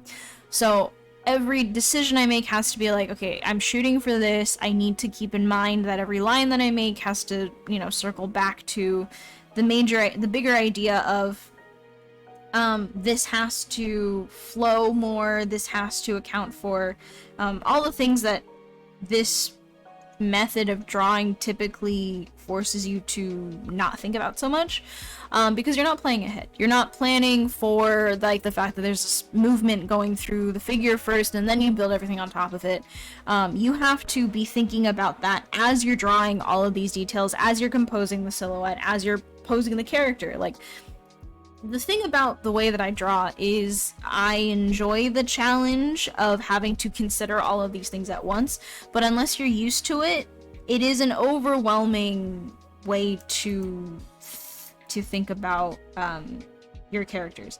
And especially if you are not prepared to modify the way that you think in order to imbue back in whatever kind of looseness and gestural line that you've lost in the course of being worried about other things, like, you know, drawing a pose as you are creating it and reincorporating mistakes and all that kind of stuff, then yeah, you're gonna lose a lot of things in the process. The only way that I think I can help you remedy that, or say that you can remedy that, is to try to, I don't want to say like don't do this method until you're ready, but more so like try to spend an equal amount of time doing gestural sketches and maybe drawing in this way. Like, try to be loose in some of your sketches and kind of go back and forth between being clean, being loose, or trying to be clean versus being loose. Because the more you can remind yourself of what it feels like to draw looser, the easier it is for you to do that without compromising what is essentially this way of drawing. And the more you can keep that kind of rhythm in mind as you're working, the easier it is for you to remember to add it back in to your process, to your kind of framework, than if you were just, you know, attempting to do all of that natively. Which is just, it's a lot of words to say, like, it is the inherent flaw of the way that I draw. That there is always, like, a lot of danger, and I've fallen into this a lot, which is why recently I've been trying to really work on it, of losing any sense of rhythm because you're so worried about a lot of other things. The only way to remedy that is to bring rhythm and movement back into your framework of what's important when you're drawing. And you have to decide what kind of gets put aside in order to make space for that if you don't have the capacity to think about all these things at the same time. Because it is a lot to be thinking of all at once. And, you know, for me, my sketches have gotten looser, but I think they've gotten a lot more dynamic. They've become a lot more kind of driven by rhythm and momentum. And, you know, I've foregone the like maybe details. I've forgone like maybe some more, I don't know, I guess like just I've lost the kind of I guess patience that I was building, because I'm now more focused on making sure that if I am drawing something, I am also taking into account like the final rhythm and the final like end result that I'm trying to reach. So something's got to give, right, in that circumstance. Trying to draw more gestural stuff is always good, I think, in general. Especially if you draw like I do, that kind of stuff gets left behind a lot more. And you just kind of have to supplement that aspect of your brain by making it a focus. More gesture drawings, maybe even correcting your own work a little bit as you're drawing it to say like, okay, I'm looking at it, it's looking a little stiff already, I'm gonna try and fix it before I get too deep into drawing this and I can't fix it anymore. And then just hoping to God that it works. Sometimes it doesn't.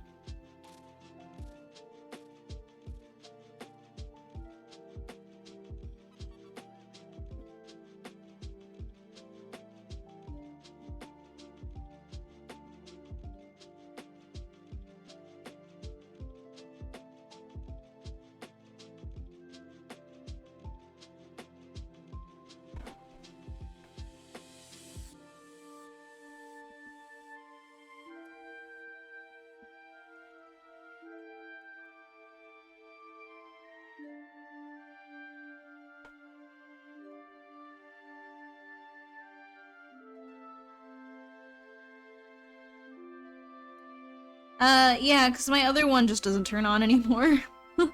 My Intuos is dead.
Okay.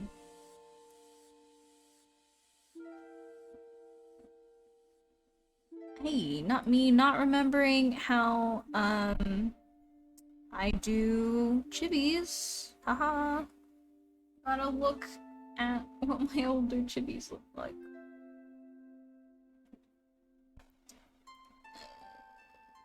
Any chibis gonna load for me in this folder?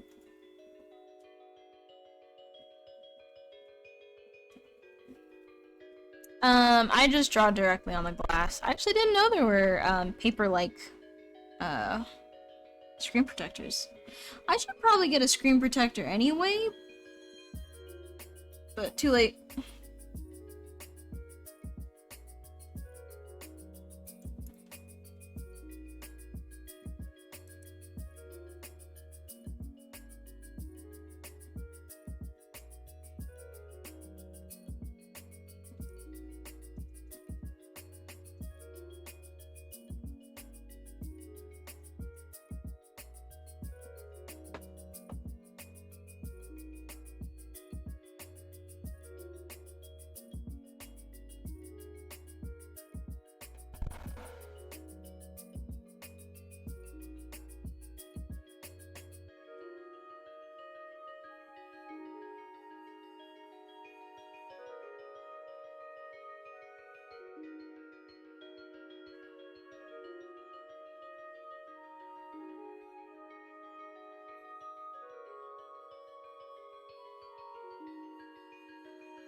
Yeah, I have a Paperlike on my iPad, but not on my Cintiq.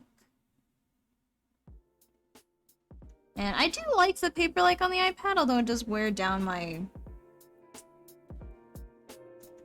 pen a little bit, but okay.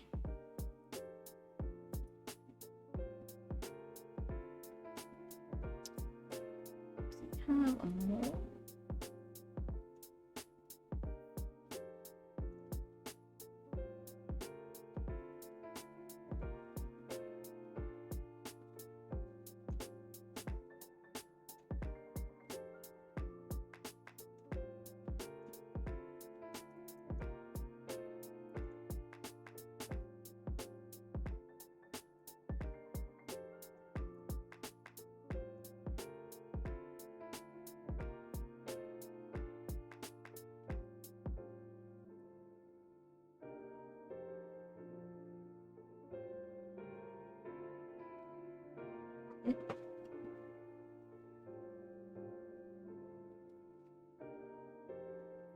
What other chibies that I've done? I guess it is. I always expect there to be more, but they're simple for a reason.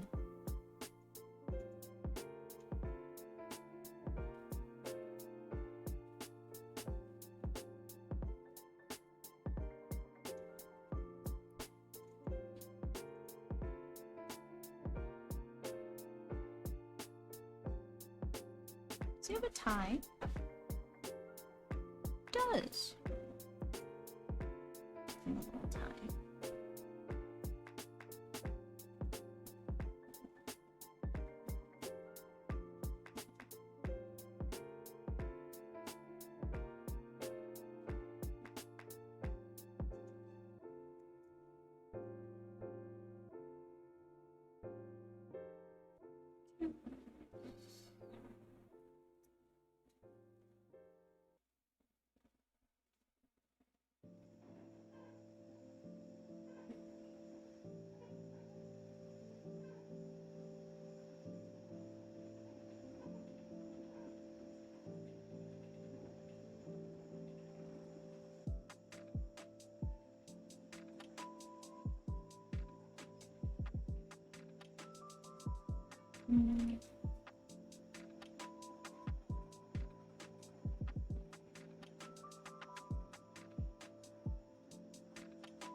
Thank you. But so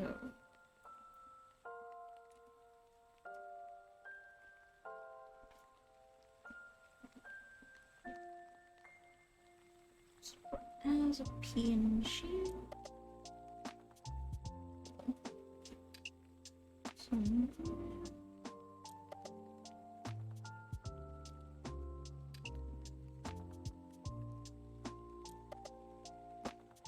two full body sketches combined. Okay, so it's a couple.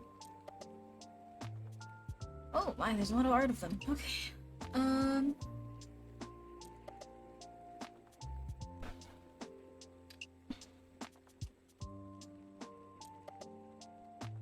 Yeah, we'll do one more. Oops.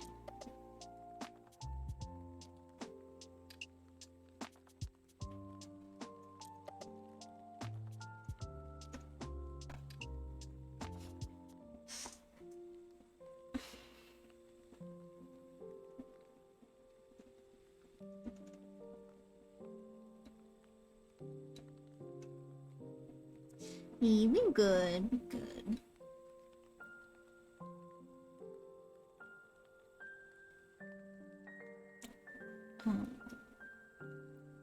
I need a close-up of this man.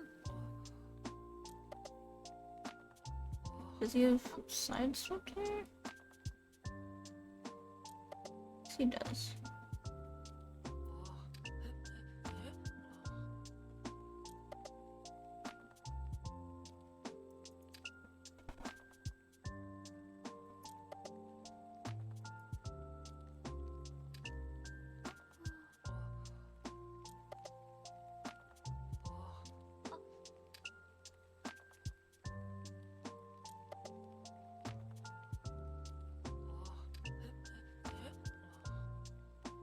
You know how to use broken anatomy intentionally without looking like an amateur?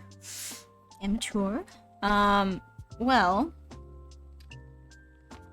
you can only know how to do that once you know what anatomy should look like. And then you'll know how far you can push it without making it look like you don't know what you're doing. I don't know if that question was meant to circumvent actually knowing anatomy so that you could go straight to where you could break it. But you have to know what it looks like when it's right.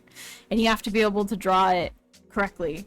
Or to some extent, relatively accurately before you will know the limits of when something is just straight up wrong and when something's pushed. And that is a core essential aspect to that. Stylization is one thing, but you cannot hide core fundamentals behind a style. So it is pretty easy to tell when a decision was made out of a lack of knowledge versus a abundance of. And to someone who is either trained or just is very familiar with that very particular subject matter, it is very easy to tell when someone doesn't know what they're doing. So don't worry about breaking anatomy before you've learned it to an extent in which you're comfortable with it, right?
I don't know. People keep thinking that style will hide core fundamentals, but I've never seen it work.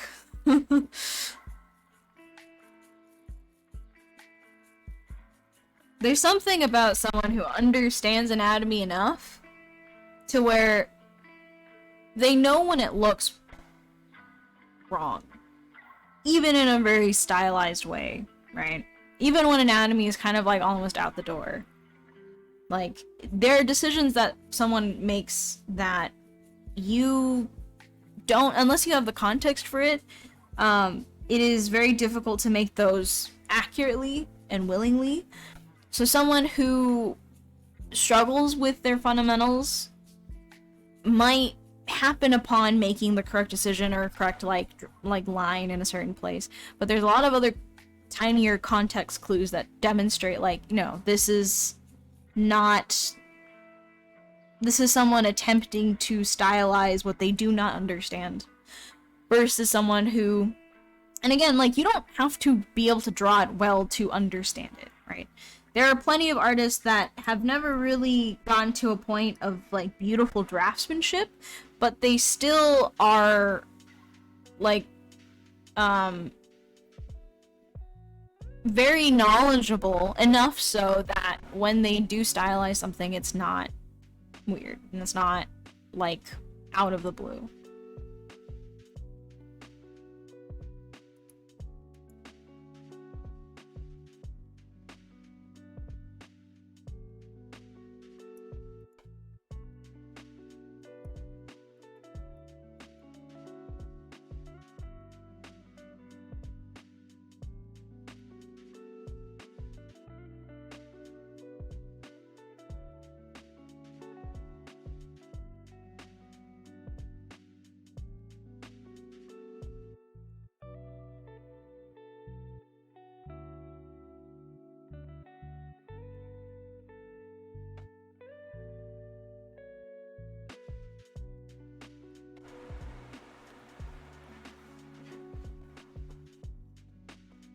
Hello.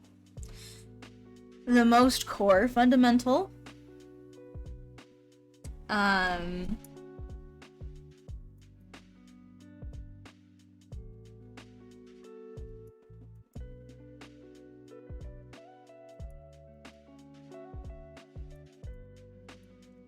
I mean, I think it would be, like, if you were to ask me that, I think the only answer I could really give you is more abstract, because I don't think any of the fundamentals work standalone. I think they kind of all come together in a package, regardless of what you're doing, right?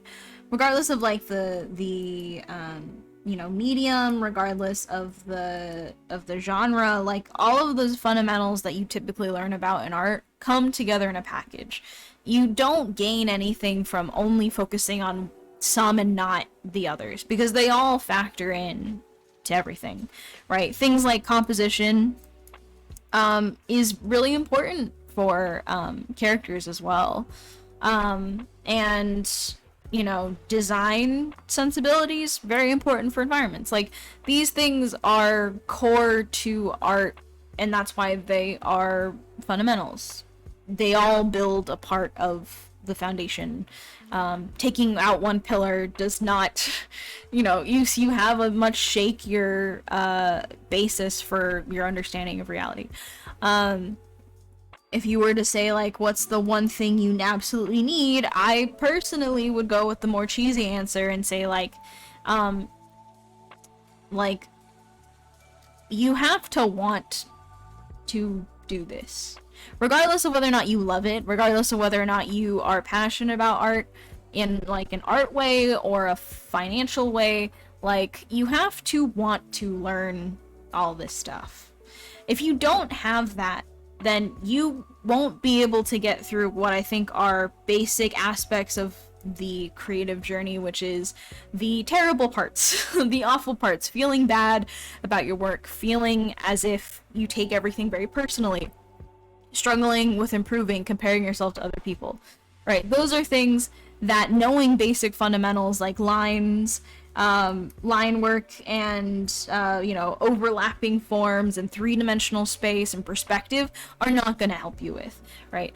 Those are problems that you will deal with throughout your whole career, and absolutely none of those basic fundamentals of anatomy or perspective are going to make you feel better about it. So unless you fundamentally want to dedicate yourself to this, unless you actually are interested in art, If you don't have that, there's really no reason to be making art in the first place, because it's just not worth it. The investment you have to put in to improve is not worth a passing interest in it. And even if you feel like, oh, well, I have a passing interest, if you are actively trying to improve your work, you don't have a passing interest. You are invested in some way. You don't have to, like, want this to be your life's work. You just are invested in getting better.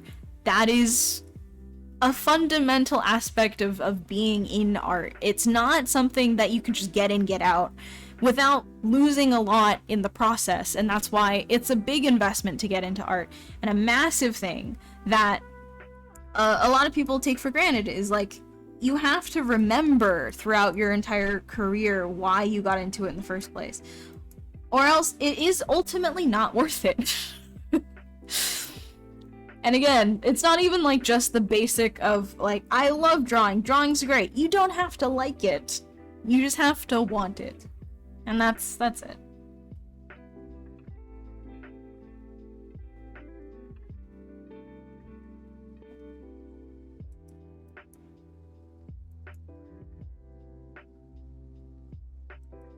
Yeah, and I would probably describe it very similarly of, like, I think the people that a lot of people would call talented, the people that you would consider talented, are simply the people that survived, right? They held on.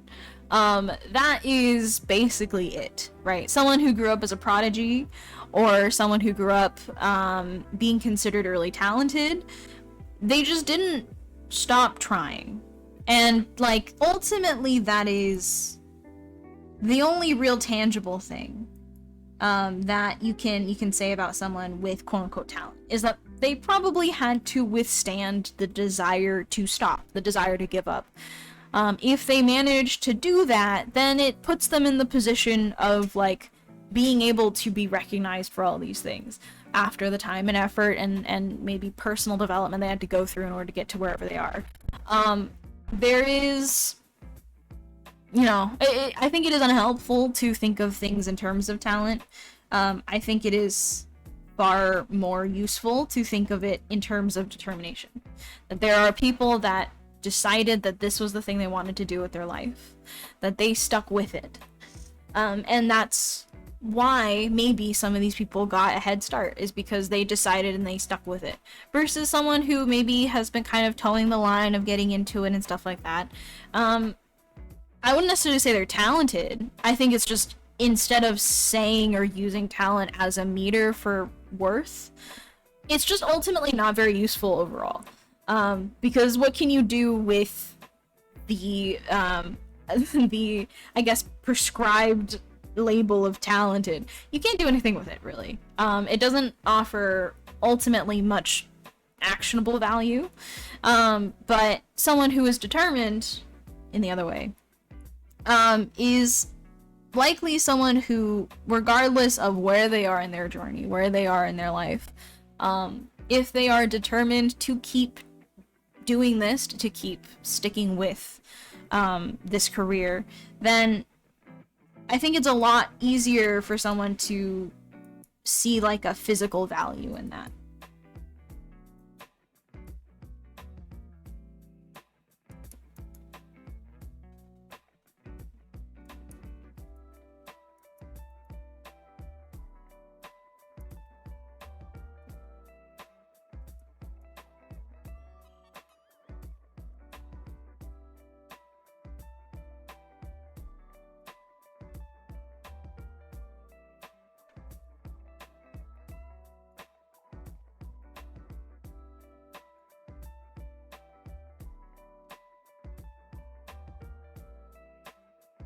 He's balding up top. I gotta move his hair. Whoops. I keep hitting that.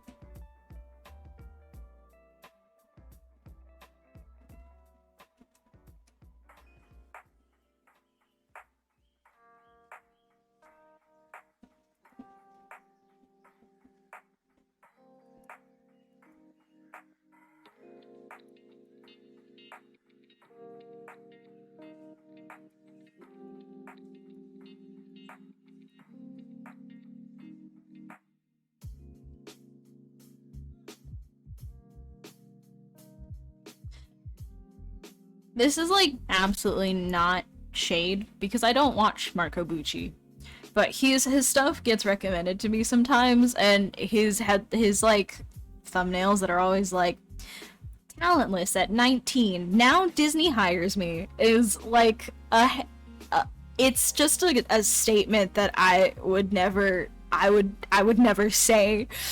That's never how I would describe like, hey, listen to my advice, or maybe I have something that's cool to say.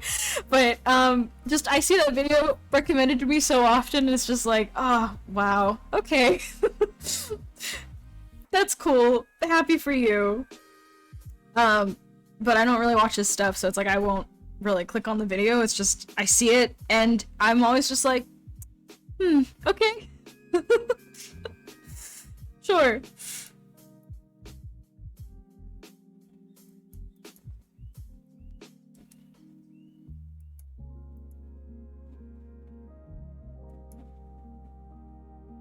It is, and I think it's weird how clickbait works with art stuff, because it just is how a lot of people engage with art content on YouTube, which is very interesting.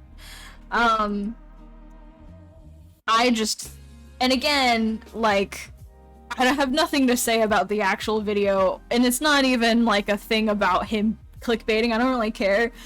I just think it's just a fucking hilarious like statement to make, and I would never say that in my life. But you know what? Go off, King.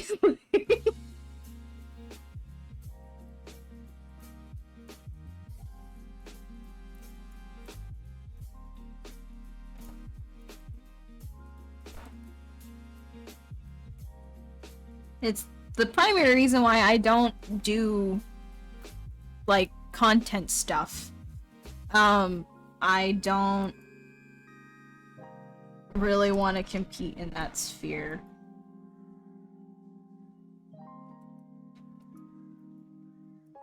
It's like I'm so adverse to like the whole commodifying of stuff.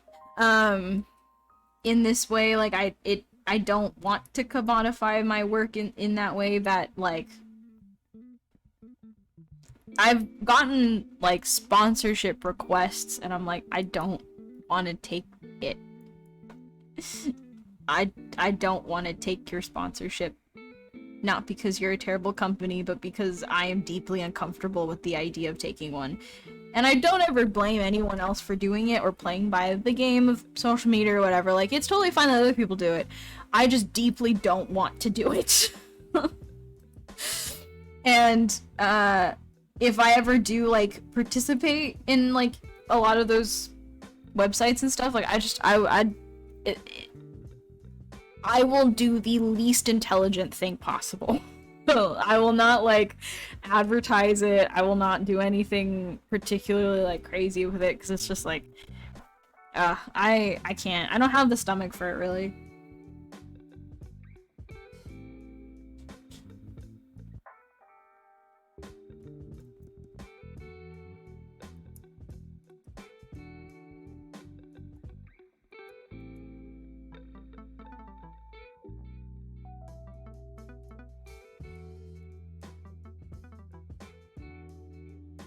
I don't watch art channels.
It was just a YouTube title that I saw that it was like a really clickbaity way of describing like I've improved since a certain time. And you can too, and it's like, okay, yeah. I just think it's a really funny way to describe that you have street cred by saying, talentless at 19, now Disney and Blizzard hired me. It's just like, that is one hell of a way to phrase that thought. But, you know, it is what it is. I'm not gonna, like... I didn't watch the video, so I'm not gonna, like, complain about it, because I ultimately don't watch Markabuchi, so... Which artist do you think influenced your art style the most? Probably... JC Leyendecker.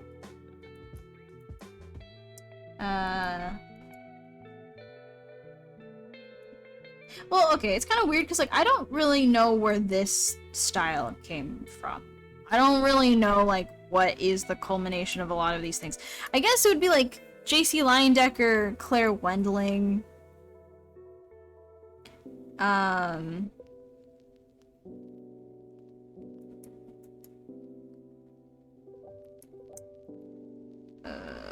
Kaoru Mori? Was that her name? The artist for Otoyo, or Bride Story.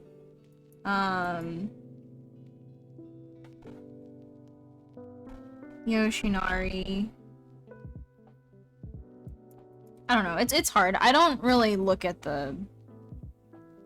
I don't really aggregate, like, artists in that way. It's just, I either like an artist or I don't.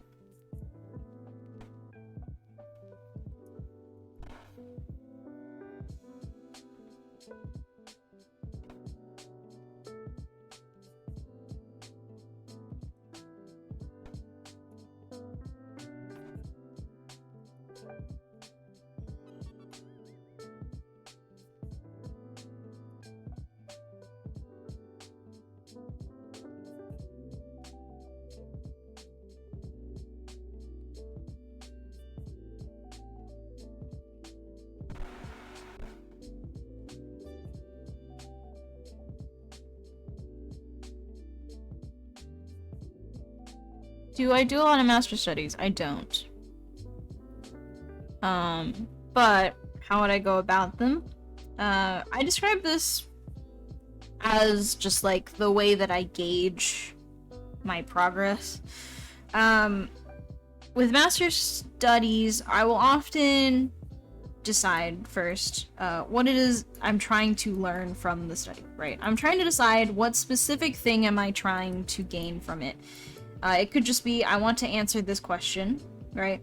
But I think it's really important that you go into every master study with a very specific intent, a very specific reason why you're doing it, as opposed to just saying, I'm doing this to improve, or it's time for me to do my weekly or daily master study. It's like, no, you should be very, very purposeful about like why you're choosing to do it. And then, once you've decided like what your purpose is, then you can say like, okay, so in order to best answer that question, I am going to use this reference or this photo or whatever. And then do the master copy with the very explicit intent of answering that question. Once you've answered it or feel like you've gotten the information that you wanted, then just stop doing the master study because it's not useful after that, right? And then what I will do is I will then attempt to create my own piece, because that's why I enjoy drawing, is by doing my own stuff. I'll attempt to create my own piece, and I will try to use the things that I learned from that study, and I will try to incorporate it into the thing that I am trying to do for myself. So I'll try to incorporate it into the personal piece, and then I will compare the two and see like, okay, what did I miss? What's different? And then I will step away for like a day or two, come back, do another personal piece, and see how much I remembered, without looking at my master copy, without looking at anything. And then I'll compare it again and see what I forgot, what I remembered to put in.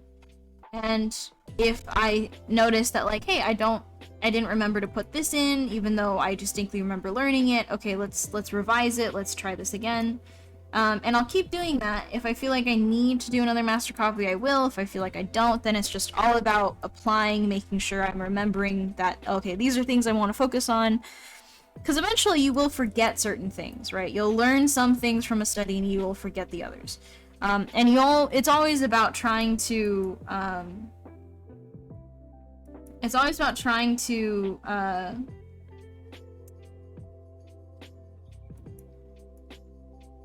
like reinforce new habits so that you can make them into muscle memory, right? New things that you learned. And that's kind of the crux of like what I'm trying to do with that process, is like to keep in mind the entire time like what it is that I'm trying to learn, what it is that I've learned from this study, what is it that I'm trying to change about my own work, and then making sure that I'm really focused on putting that to practice, right? I'm not just like allowing myself to forget what I just attempted to study.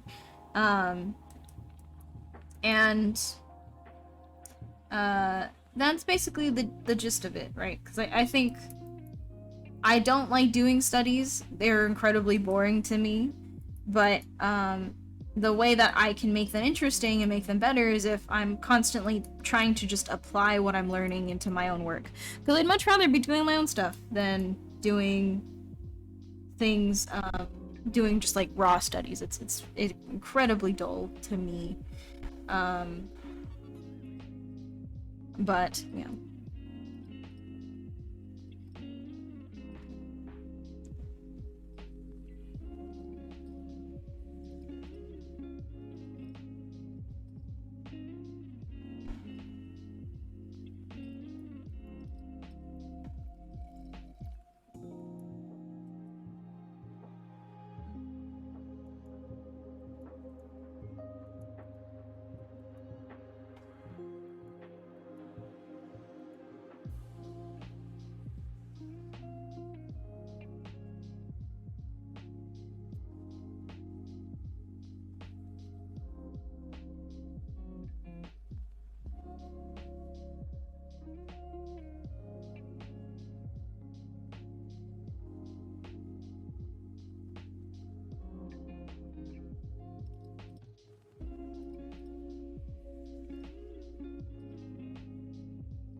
I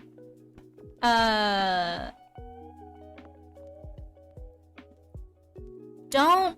No, it's fine. I think the question itself is fine. I think the part that was sticky about it was the explanation ahead of it.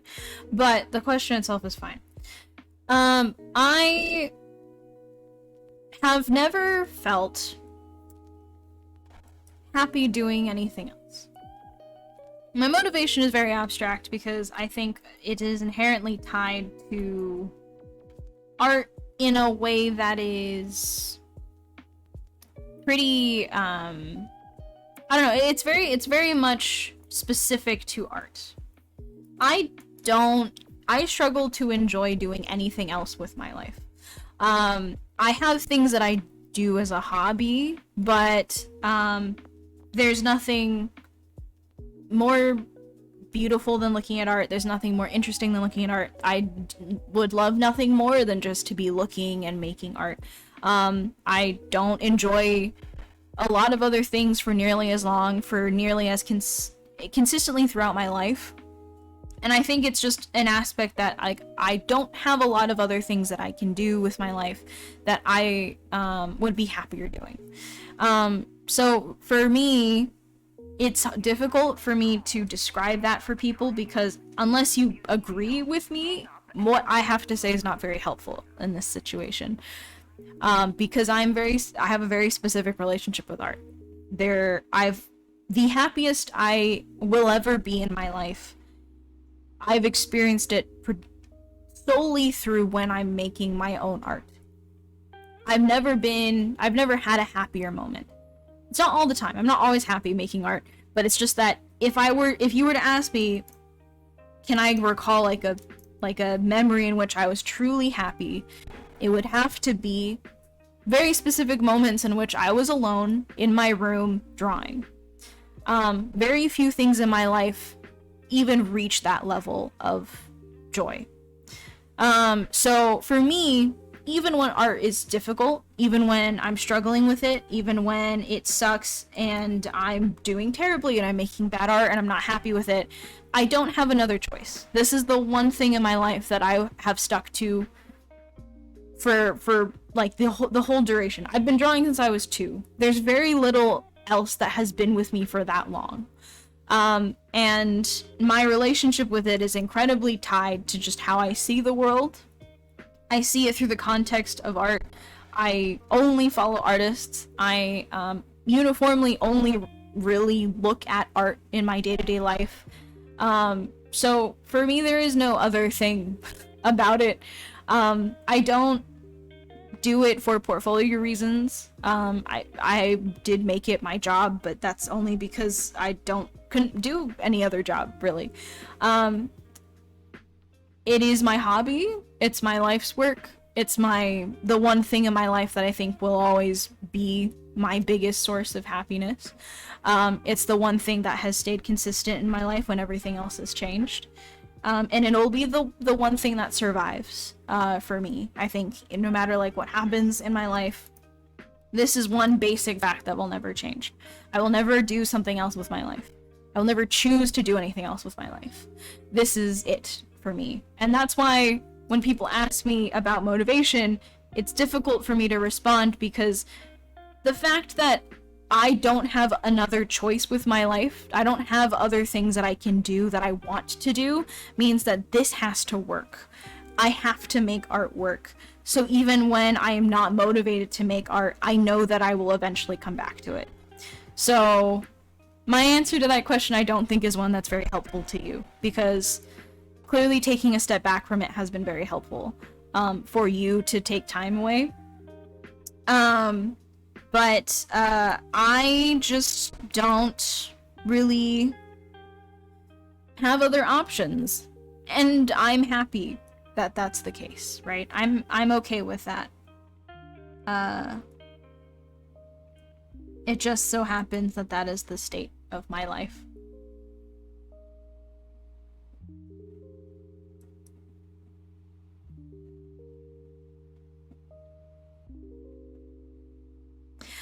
I think so I have a lot of opinions about art being meaningful, right? Because I think there is a very weird cultural thing about things having value. And art being such an abstract thing, a lot of people will argue about the value of art and will attempt to make art useful, will attempt to make it productive or a commodity or whatnot. And you can't escape the fact that we live in a society, right? You can't escape the fact that to exist in this world is expensive. It costs money. You have to live within a stratified like system. It's just the aspect of being alive, right? You can't escape that. And art can't sometimes ever help with that. I, however, went through several years of my life where I was incredibly stressed out by the idea of making art that mattered, of making art that would be important, or making art that would be, you know, memorable, useful, all of that kind of stuff. And I didn't realize how much it was killing me that I was so obsessed with making my art useful for other people, or to other people, to make it worth something.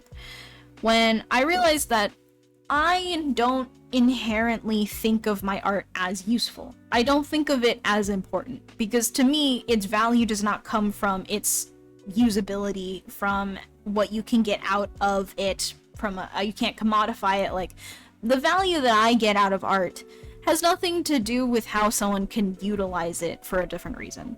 I don't value drawing, the act of drawing, because it's productive. I value it because of how it makes me feel when I can be in this safe space of, this is my work. I am in a state that is comfortable, that is mine, that I control. And the feeling that I get from that is fundamentally, it lacks value to other people, but it is invaluable to me. So, people, outsiders, will obviously demand that the work that you do is valuable. They will demand that what you do has inherent reason to exist, because that's how we as a society survive, is when people contribute productive things to society, and that kind of just keeps the ball rolling, right? But I think it's important to separate art that you make that is inherently not useful. It's not a product, but it simply exists because it can. If you like to make art that simply exists, that is fine, because ultimately that is what art is. It can simply exist and not be important, and not be memorable, and still yet be incredibly valuable and incredibly helpful to have made. And it took me a really long time, because my parents, you know, they supported me as an artist, but they were also incredibly old-fashioned in what they thought art should have been. Right? They were hoping that I would somehow be like one of the old masters, because that's what they thought made art valuable. Right? And to me, it stressed me out, because I was like, I don't know how to make art that's valuable. So it must mean that every piece that I make that isn't good enough was a waste of time. That I shouldn't have made it in the first place. That I should have just stopped before I even started, because clearly I don't know what it takes to make something memorable and valuable. But here's the thing. Why does anyone give a shit? Like, why does it matter that I have to contribute all the time, right? I don't have to contribute. Why does art have to mean something to anyone else but me? And so when I started to reframe my work in that way, I started to recognize what essentially is important to me, which was the reason why I enjoy art has absolutely nothing to do with anyone else. And the things that I enjoy making do not have to bring anything to anyone else. Which is why whenever people ask me about, like, oh, is there something you want to make? It's like, yeah. I'm not gonna tell you about my personal projects, because I don't think you need to know. Because I think if I told you, your answer would be like, oh, okay. That sounds mundane. Because it is. Because there's absolutely no reason for it to be special. My life's work does not have to be grand, it does not have to be big. All it has to do is add value to my life. To make me enjoy each passing day a little bit more than I would have without it. However I've defined that in my life, however I'll continue to find that in my life, changes. But I think ultimately, what I've decided for myself is that art that means nothing to anyone else but me is the most valuable thing that I can create. It doesn't have to mean anything. It doesn't have to be something that people, like, have to see. Because the fact that I made it should be enough. And if the art that I'm making doesn't feel that way, there's something I have to rethink about it. There has to be something that changes. Because the reason why I enjoy art is not because of someone else's interaction with it. And the fact that other people are even part of the conversation is strange. Because this is not a group thing, right? Art is not a group thing. This is my thing. This is my relationship with this piece of paper and this pencil in my hand, and that's it. Fundamentally. But a lot of people want to get in on the action because they're like, well, you know, it has to be something, it has to do something, it has to earn something, it has to value and be evaluated at a certain level. And I think until you understand what that really means to you, what it means for you to enjoy it, to have value and create value out of it, it's gonna be a struggle to understand why it's worth doing it, even if you know innately in your head, like, I want to do this for the rest of my life. It's hard to justify it to people because it's abstract. There's no, again, inherent value to do it. But that's why I think it is one of the most life-changing things to be an artist. Because all of a sudden you contend with the unfathomable. You contend with a deeply spiritual and deeply abstract concept of like, I don't know why this matters, but it matters so much to me. And in the context of my life and the context of my future, the only person that needs to be happy is me. That needs to enjoy it is me. So if no one else finds value or finds the work that I do useful or productive, but I have fond memories of making it, I enjoyed the experience of making it, I remember how happy I was making that kind of work, then that's enough. And it should be enough. But it never is to people, right? It's never enough for other people. And then you, as the artist, start taking on this idea of like, well, maybe the thing that I enjoy doing is not worth it. Maybe the thing I enjoy doing is not valuable enough. It is, right? But you just have to understand that other people will not value your work as deeply as you do. They will not see it for that reason, because when we transfer work, when we transfer labor to each other, we transfer it through how does this help you or help other people or help society. Art does not fit that context, that notion. So you kind of have to separate work from self. Because the stuff that I make for work, I don't see as valuable, but someone else who plays the games that I work on will inherently have an experience that is valuable to them, regardless of whether or not they enjoy it. But when it leaves me, it's not valuable to me, because the work that I make is not the same work that I do at work for professional reasons. So that's my like long rant about value with work. Was a major part of my life that was determined by this like innate fear that the art that I was making was not memorable or important enough to exist. I think fundamentally it is an incredibly misguided notion that things have to matter in order to be valuable, and that their existence is worth witnessing, really. It is the idea that, you know, things can't exist just to be. Things can't exist just to grace us with their presence, right?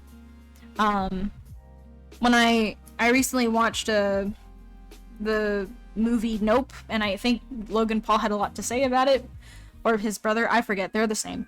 And it was very much the indicative of like the post CinemaSins, post Marvel like film critique of like, you're not used to engaging in media that doesn't need to achieve something in order to deserve like being made.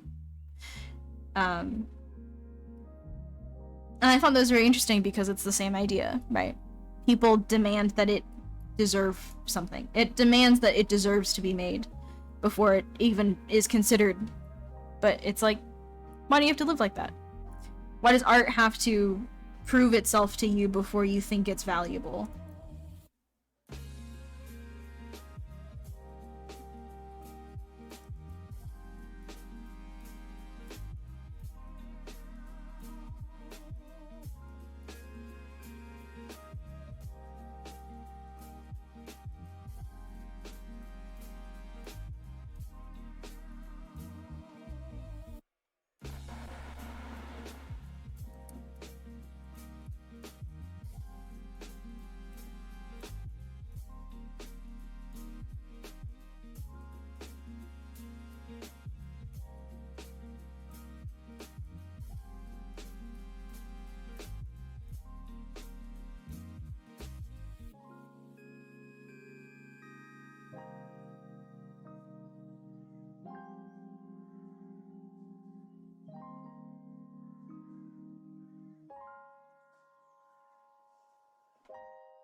Which is why I said that you can't escape the fact that we live in a society, right? You can't escape the fact that it is expensive to live. You can't escape the fact that you have things to pay. You have to earn money somehow. Which is why art can be the way that you make money, but it can also just be the thing that you do with your life outside of working, right? Outside of being a part of a society. I don't think that question has ever been easy to answer because, you know, I make concessions about the work I do and I make art for a living. The work that I make at work is not stuff I enjoy making inherently. You know, I don't really get the same thing of when people say like, oh, I'll be happy if I get to work at my dream studio. No studio is worth working for that it replaces my love for doing my own stuff, right? Like, I'll never love work more than my own work. So when I go to work, I'm doing it because I understand the value that I can bring to a product that will go on to then create value for other people, right? People play games because it gives them something, either a free moment, it gives them an experience. That is value. It creates value. That's how art can be applied. I accepted that when I decided to become part of what is an intersection of business, tech, and art is games, right? I accepted that onus of saying that my art is a commodity in this industry. I accepted that because I wanted to do art for my career. I didn't want to learn a different skill. And so that is how art can be applied, and that is an industry that I can be a part of that I've changed and adapted to in order to do my job well. If you were to ask me what I actually enjoy drawing, it's none of the things that I do at work. But, you know, those are the concessions you have to make as an artist. You have to understand, like, what are things you are willing to risk just to have time to do this, or things that you are willing to give up if this is not something you can dedicate time to, or what you are willing to do in order to make time for it, right?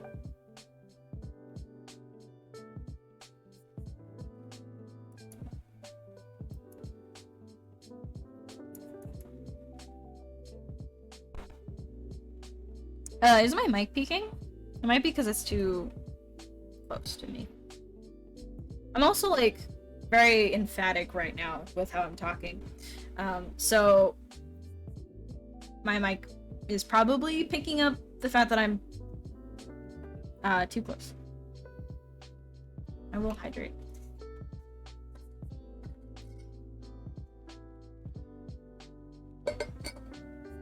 My fan does not help matters.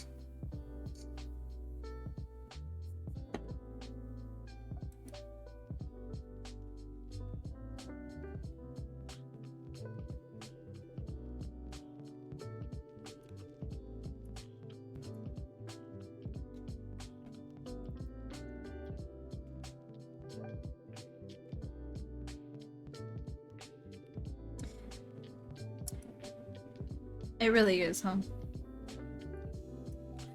It's important to remember that we do not live in a meritocracy, right?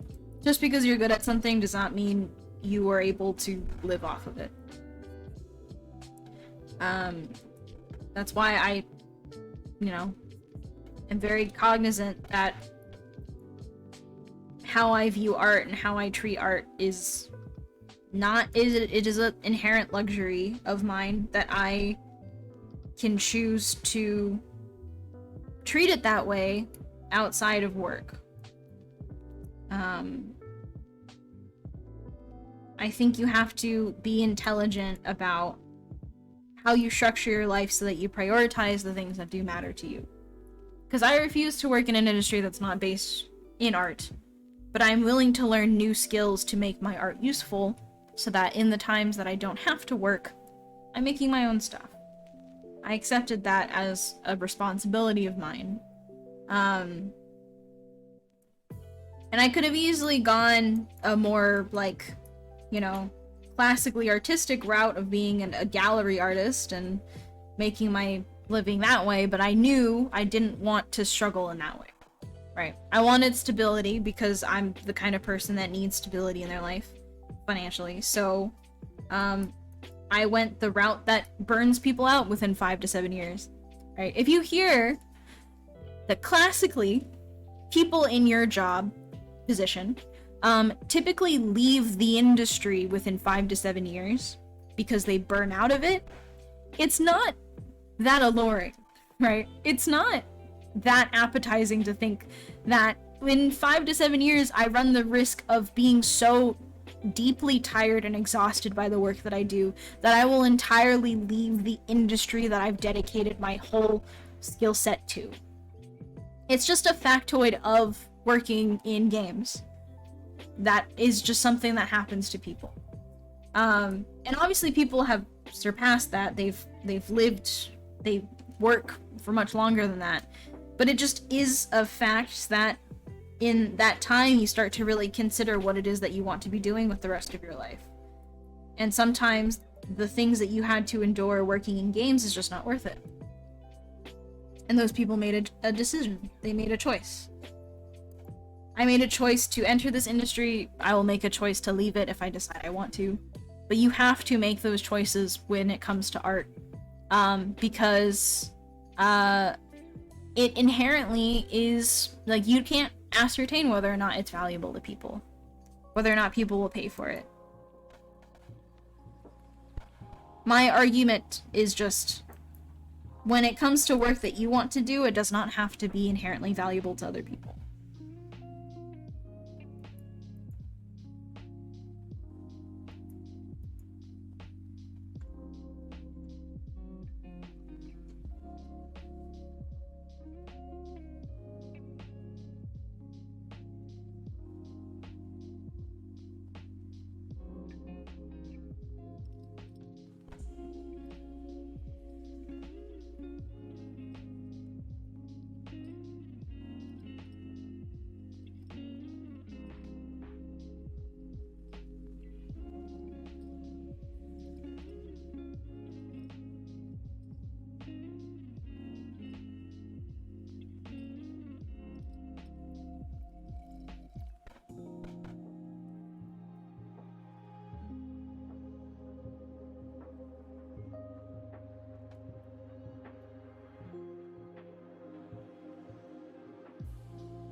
So I don't know if this helps, right?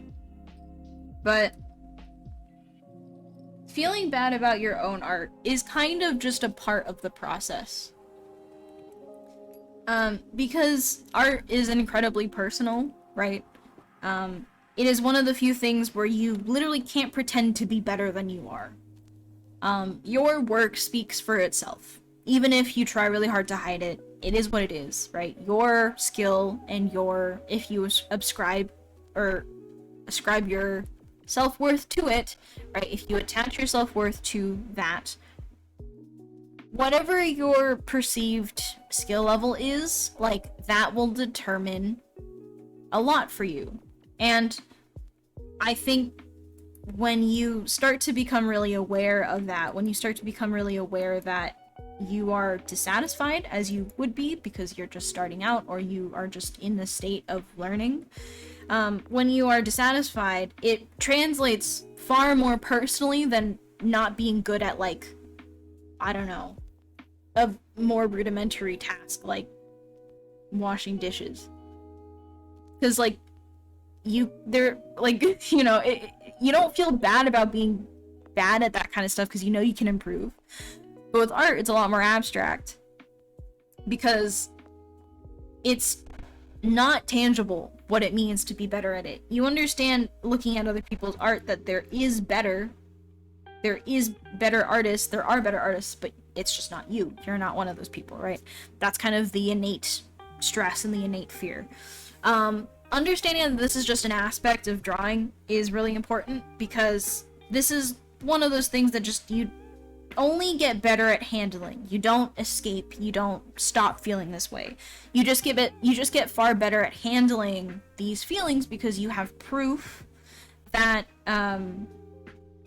you will eventually have proof that you are clearly not someone who will never improve. You're clearly not someone who is just like, you know, you're so far behind and all these things, all these fears that you have that you typically suffer from, that you know maybe are irrational, but it becomes a lot more obvious the more you deal with them how deeply consistent they are, right? These are just pure anxieties translated. Your brain is just like, oh, well, now time to play the classics, and it's just like, you are a failure, you do not, you know, you're not good at this, you should just not do it anyway. Like, all of these things, they come back every single time. And I think the fact that people will go through stages of feeling bad about their work is proof that this is inherently irrational. These are anxieties that your brain replays because the stress of making art, the stress of trying to get better, it's easier to avoid it if you just try to convince yourself that it's not worth it to begin with, right? Your brain can consolidate the fact that, like, if we stop doing this, we stop feeling bad. So it tries to convince you that by continuing to try to improve, you will only be proving the inevitable, which is that you just can't do it. You're not good enough at this, you'll never be good enough at this. And it's never true, because it can't be. Art is skill-based, and you can always improve. Whether or not you do it in a way that's efficient and in a way that's smart is a totally different thing, right? But the fact of the matter is, you will always be able to improve regardless of what your brain tells you. You are always able to move forward regardless of what you might think about your work or how you feel like maybe you're a different case, right? Other people can improve. Other people can get better, just not me. It's never true, right? But the thing is, the fact that it happens so often, I think, is just proof that these are just deep anxieties that all of us have about ourselves. And art is kind of lumped into it because art is personal. And when you make it a personal thing, right, you would attach it to your self-worth, you attach all of these like hopes and dreams onto it, it makes it very difficult to keep making art when this is how you feel. So how do you deal with it? After we've established that it's just something that happens, right? How do you deal with it? My way of dealing with it has always been to take a break, right? If I'm feeling really bad about something, me trying to keep making art while I'm feeling bad just doesn't help, right? It just compounds on it. So I often try to just take a little bit of a break, don't think about art for a little bit, and once I felt like I've distanced myself enough from art, I will then start to look at things that I have always really loved. Things that I have loved, artists that I've liked, things, media that I've enjoyed in the past, things that got me interested in art in the first place. I look at those things. Because those are the things that actually matter in the context, in the greater context of improving. Because I'm not improving and doing all this stuff because I enjoy doing master studies. I'm not studying because I like learning these things. I want to be making art that I enjoy. I want to be making art that inspires me. And for me, I get a lot of value out of looking at artists whose work I enjoy, because it reminds me of how fun and interesting art is. It reminds me, it makes me feel like, you know, they're having so much fun doing this, I want to be doing that too. And then it kind of draws me back into making art, but this time with a much better frame of mind. Because I'm coming back to it with the motivation to be better. The motivation that I want to get somewhere, I want to get someplace. Now I'm not framing my world around the idea that I suck. I'm not framing my world around the fact that, you know, I have to prove to myself that I can do this, that I have to do this. But more so, I'm picking art up again because I want to. Because I am fundamentally invested, I'm interested, and I want to do this again. And that's why I stress the importance of remembering why you pick up art in the first place. Right? The idea that you want to make art is important. The why you want to make art is important, because when you go through instances like this where it just sucks, because it just sucks sometimes, it makes it easier to get out of this state, because revisiting things that are fun and interesting to you, revisiting things that made you want to get into art in the first place, helps remind you that art ultimately is supposed to be enjoyable, it's supposed to be fun. You are merely in the state of trying to get to a point where you're more satisfied with it, but it should still ultimately be an exercise in, you know, discovering more about yourself, discovering more about your tastes. And on top of that, like, you're learning all of these things, and you're trying to improve, and you're trying to do all these things because you're trying to achieve, like, a greater goal that is exciting, so that you can do whatever you want with it. You can make that webcomic, you can draw you can make that animation or whatever. So, long story short, understand that this is very normal, right? And is usually a sign that you might want to take a break. Take a break from art for a few days, and then get back into it by looking at things that genuinely make you very happy, very excited about art. And if you don't have that, it's good to find something, right? For me, I love looking at new artists. I always have, like, a group of artists that I look at that always remind me, like, if there's anyone who's having fun with art, it's these people. These people are so, it feels like they would just have so much fun drawing. And it reminds me, like, why I want to draw in the first place is because I find it very fun. I find it an incredible, like, safe, it feels comfortable, it's a great form of self-expression that I have never found elsewhere. And for me, that is why I get back into it, is because I want that feeling. I want to keep encapsulating that feeling. And to remind myself that other people clearly feel that so deeply that when you look at their art, you can get the sense that they're having so much fun. Like, that is just, like, absolute cocaine to my brain. Like, I'm just like, oh my god, yes, instant dopamine. You know? So that's how I tend to try to motivate myself back again. But take a break. It's always a good idea just to take a break from art, reframe your mind a little bit, and then come back when you're ready, because art will just be here. It'll just be waiting for you. You don't have to hurry yourself into working more just to, like, get over it. It can take a few days, or take, like, one day, and just kind of allow those thoughts to pass.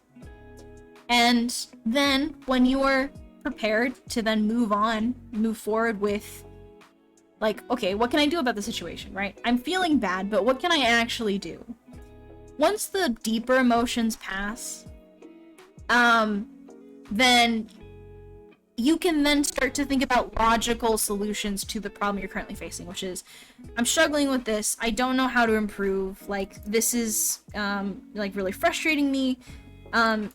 Whatever the solution is, it'll be a lot easier to come up with those solutions when you are in a state of calm, when you're in a state of just, like,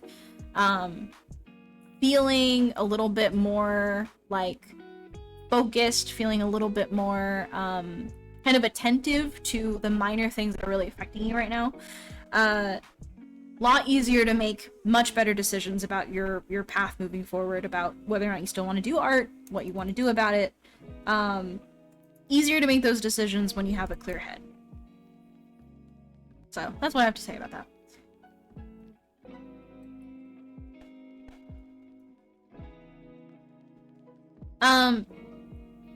If we're only talking about in the context of fans or other artists, I'm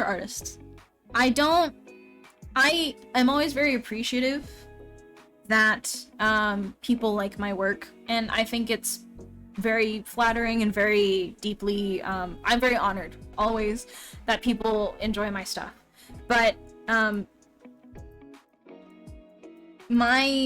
have also understood that in the past, when I focused more of my energy on other people's opinions of my art, whether or not it was favorable or not, I was much more deeply affected when their favor turned sour. I was much more deeply affected when people had an issue with my work, or if people didn't respond to it very well. And it affected how I saw my own stuff. My preference nowadays, now that I've kind of grown up from that interaction, is to completely divorce my work from other people. When I only look at other artists, my relationship with their art is incredibly, like, singular. It's just me and their work on my screen or in my book. I don't even know, or I'm not even talking to the artist. I don't even care about the artist. All I care about is their work that I have physically or digitally, and it's just this single relationship that I have with this piece. That's it, right? I find that so much more useful, so much more helpful for me personally, because there is no inherent expectation for what that relationship or what that, like, kind of conversation is supposed to, like, provide, right? As much as fans or just people that enjoy my work are incredibly kind and very sweet, they're not gonna be there forever. And for me to base my quote-unquote dopamine hits off of the fickleness of other people of a different platform is dangerous in my mind. I'd much rather be able to find that happiness in something I can do by myself than depend on other people to provide it for me. Because I have failed other people, and they have also failed me. What I can do in my own time, alone in my room, is so much more valuable than whatever someone else can provide me temporarily within a span of time. As much as I appreciate that people like my work, I will try to never take value out of that. Because it is fickle, it is dangerous, even in the greatest of intentions, the purest of hearts. There is no way that I should have to depend on it, and there's no reason why they should feel the onus and responsibility to provide when I need it, right? Any instance in which I can be self-sufficient in this way, self-sufficient in my motivation, self-sufficient in my, like, approach to things, I personally feel like it is my responsibility to go for it. Because there is, in my life, nothing has been more destructive in my life than when I depended on other people to provide for me what I could not provide for myself.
It's more so I cannot multitask when I'm answering questions, and so we just end up being here forever.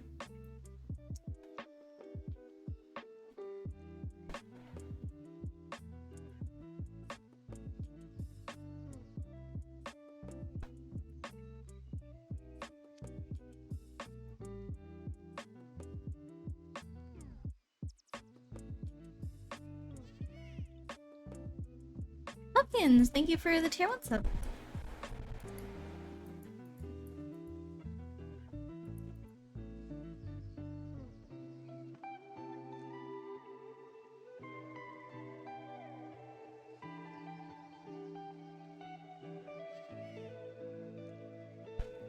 Flocka, thank you for the Twitch Prime sub as well. Or Amazon Prime? No. I don't even know anymore.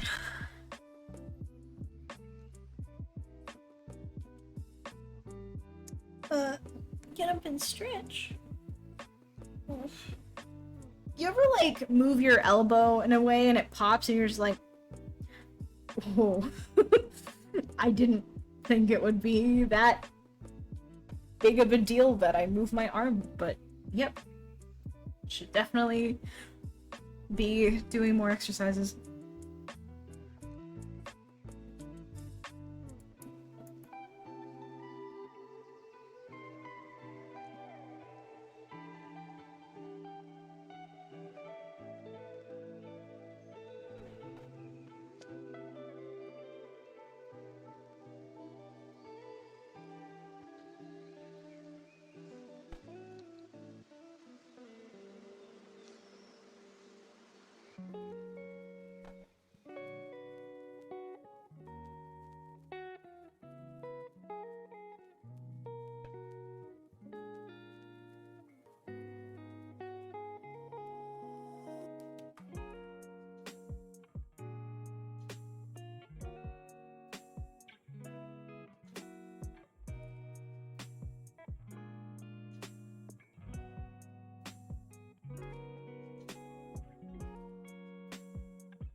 It doesn't make a big difference to me.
my god. There's one night where for some reason, I don't really know what was happening in my dream, but like I did that transition from like sleep to immediate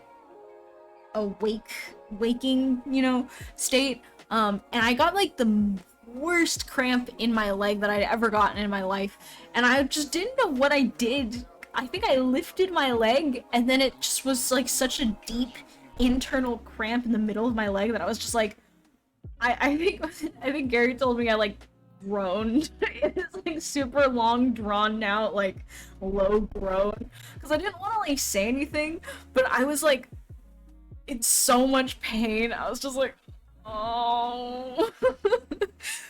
And I was like, I don't want to think about this, and I just like rolled over and went back to sleep. But it's like, why did that happen?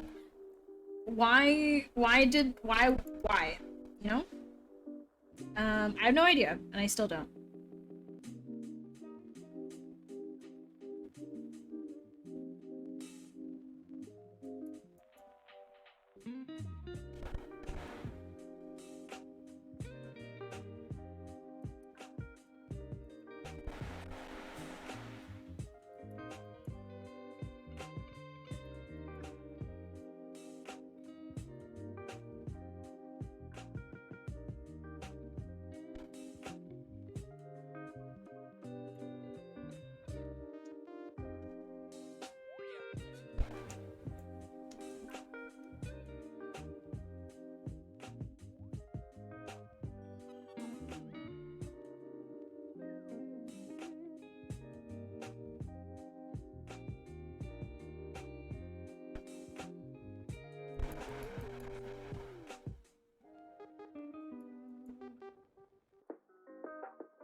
Tell you something. You're suspect.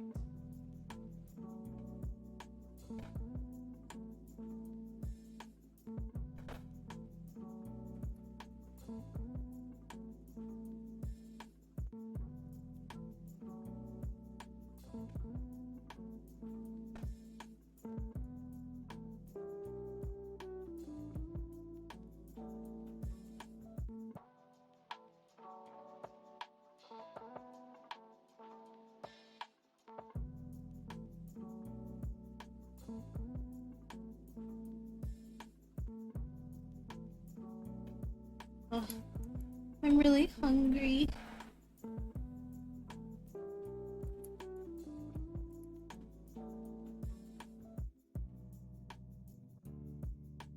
I wonder if I have anything to eat.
I did not.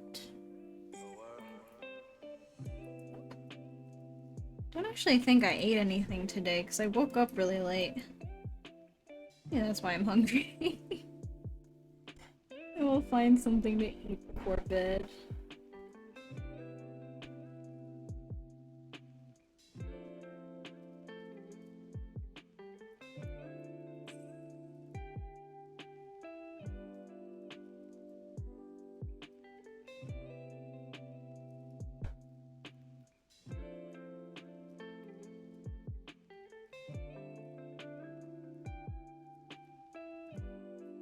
Yeah, I'll find something. I'm sure there's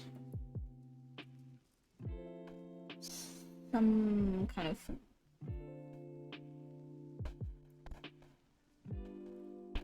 If not, it's not too late for me to order something too. End up not having anything at home. Okay, I'm gonna call this done, although I might keep fixing it or something after stream. But thank you everyone for coming. I'll end the stream here. Thank you for asking so many cool questions. I'm always happy to answer some new ones, new flavors. Oh, weird. I don't know what... Did it click? What was it? What was the sound?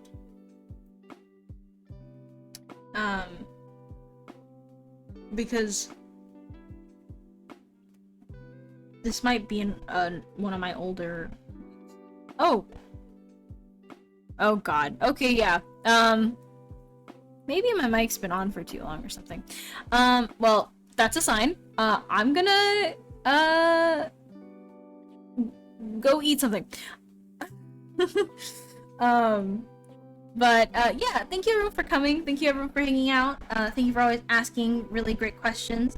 I will be streaming next Monday, so come by if you'd like. If not, we always stream earlier, 1 p.m. PST on Wednesdays, and then 7 p.m. PST for Monday and Friday. So come by next week if you'd like. Thank you for dropping by. Thank you for sticking around. I appreciate your kindness forever and always. So hope to see you next week. If not, stay healthy, stay happy, and I will talk to you all later.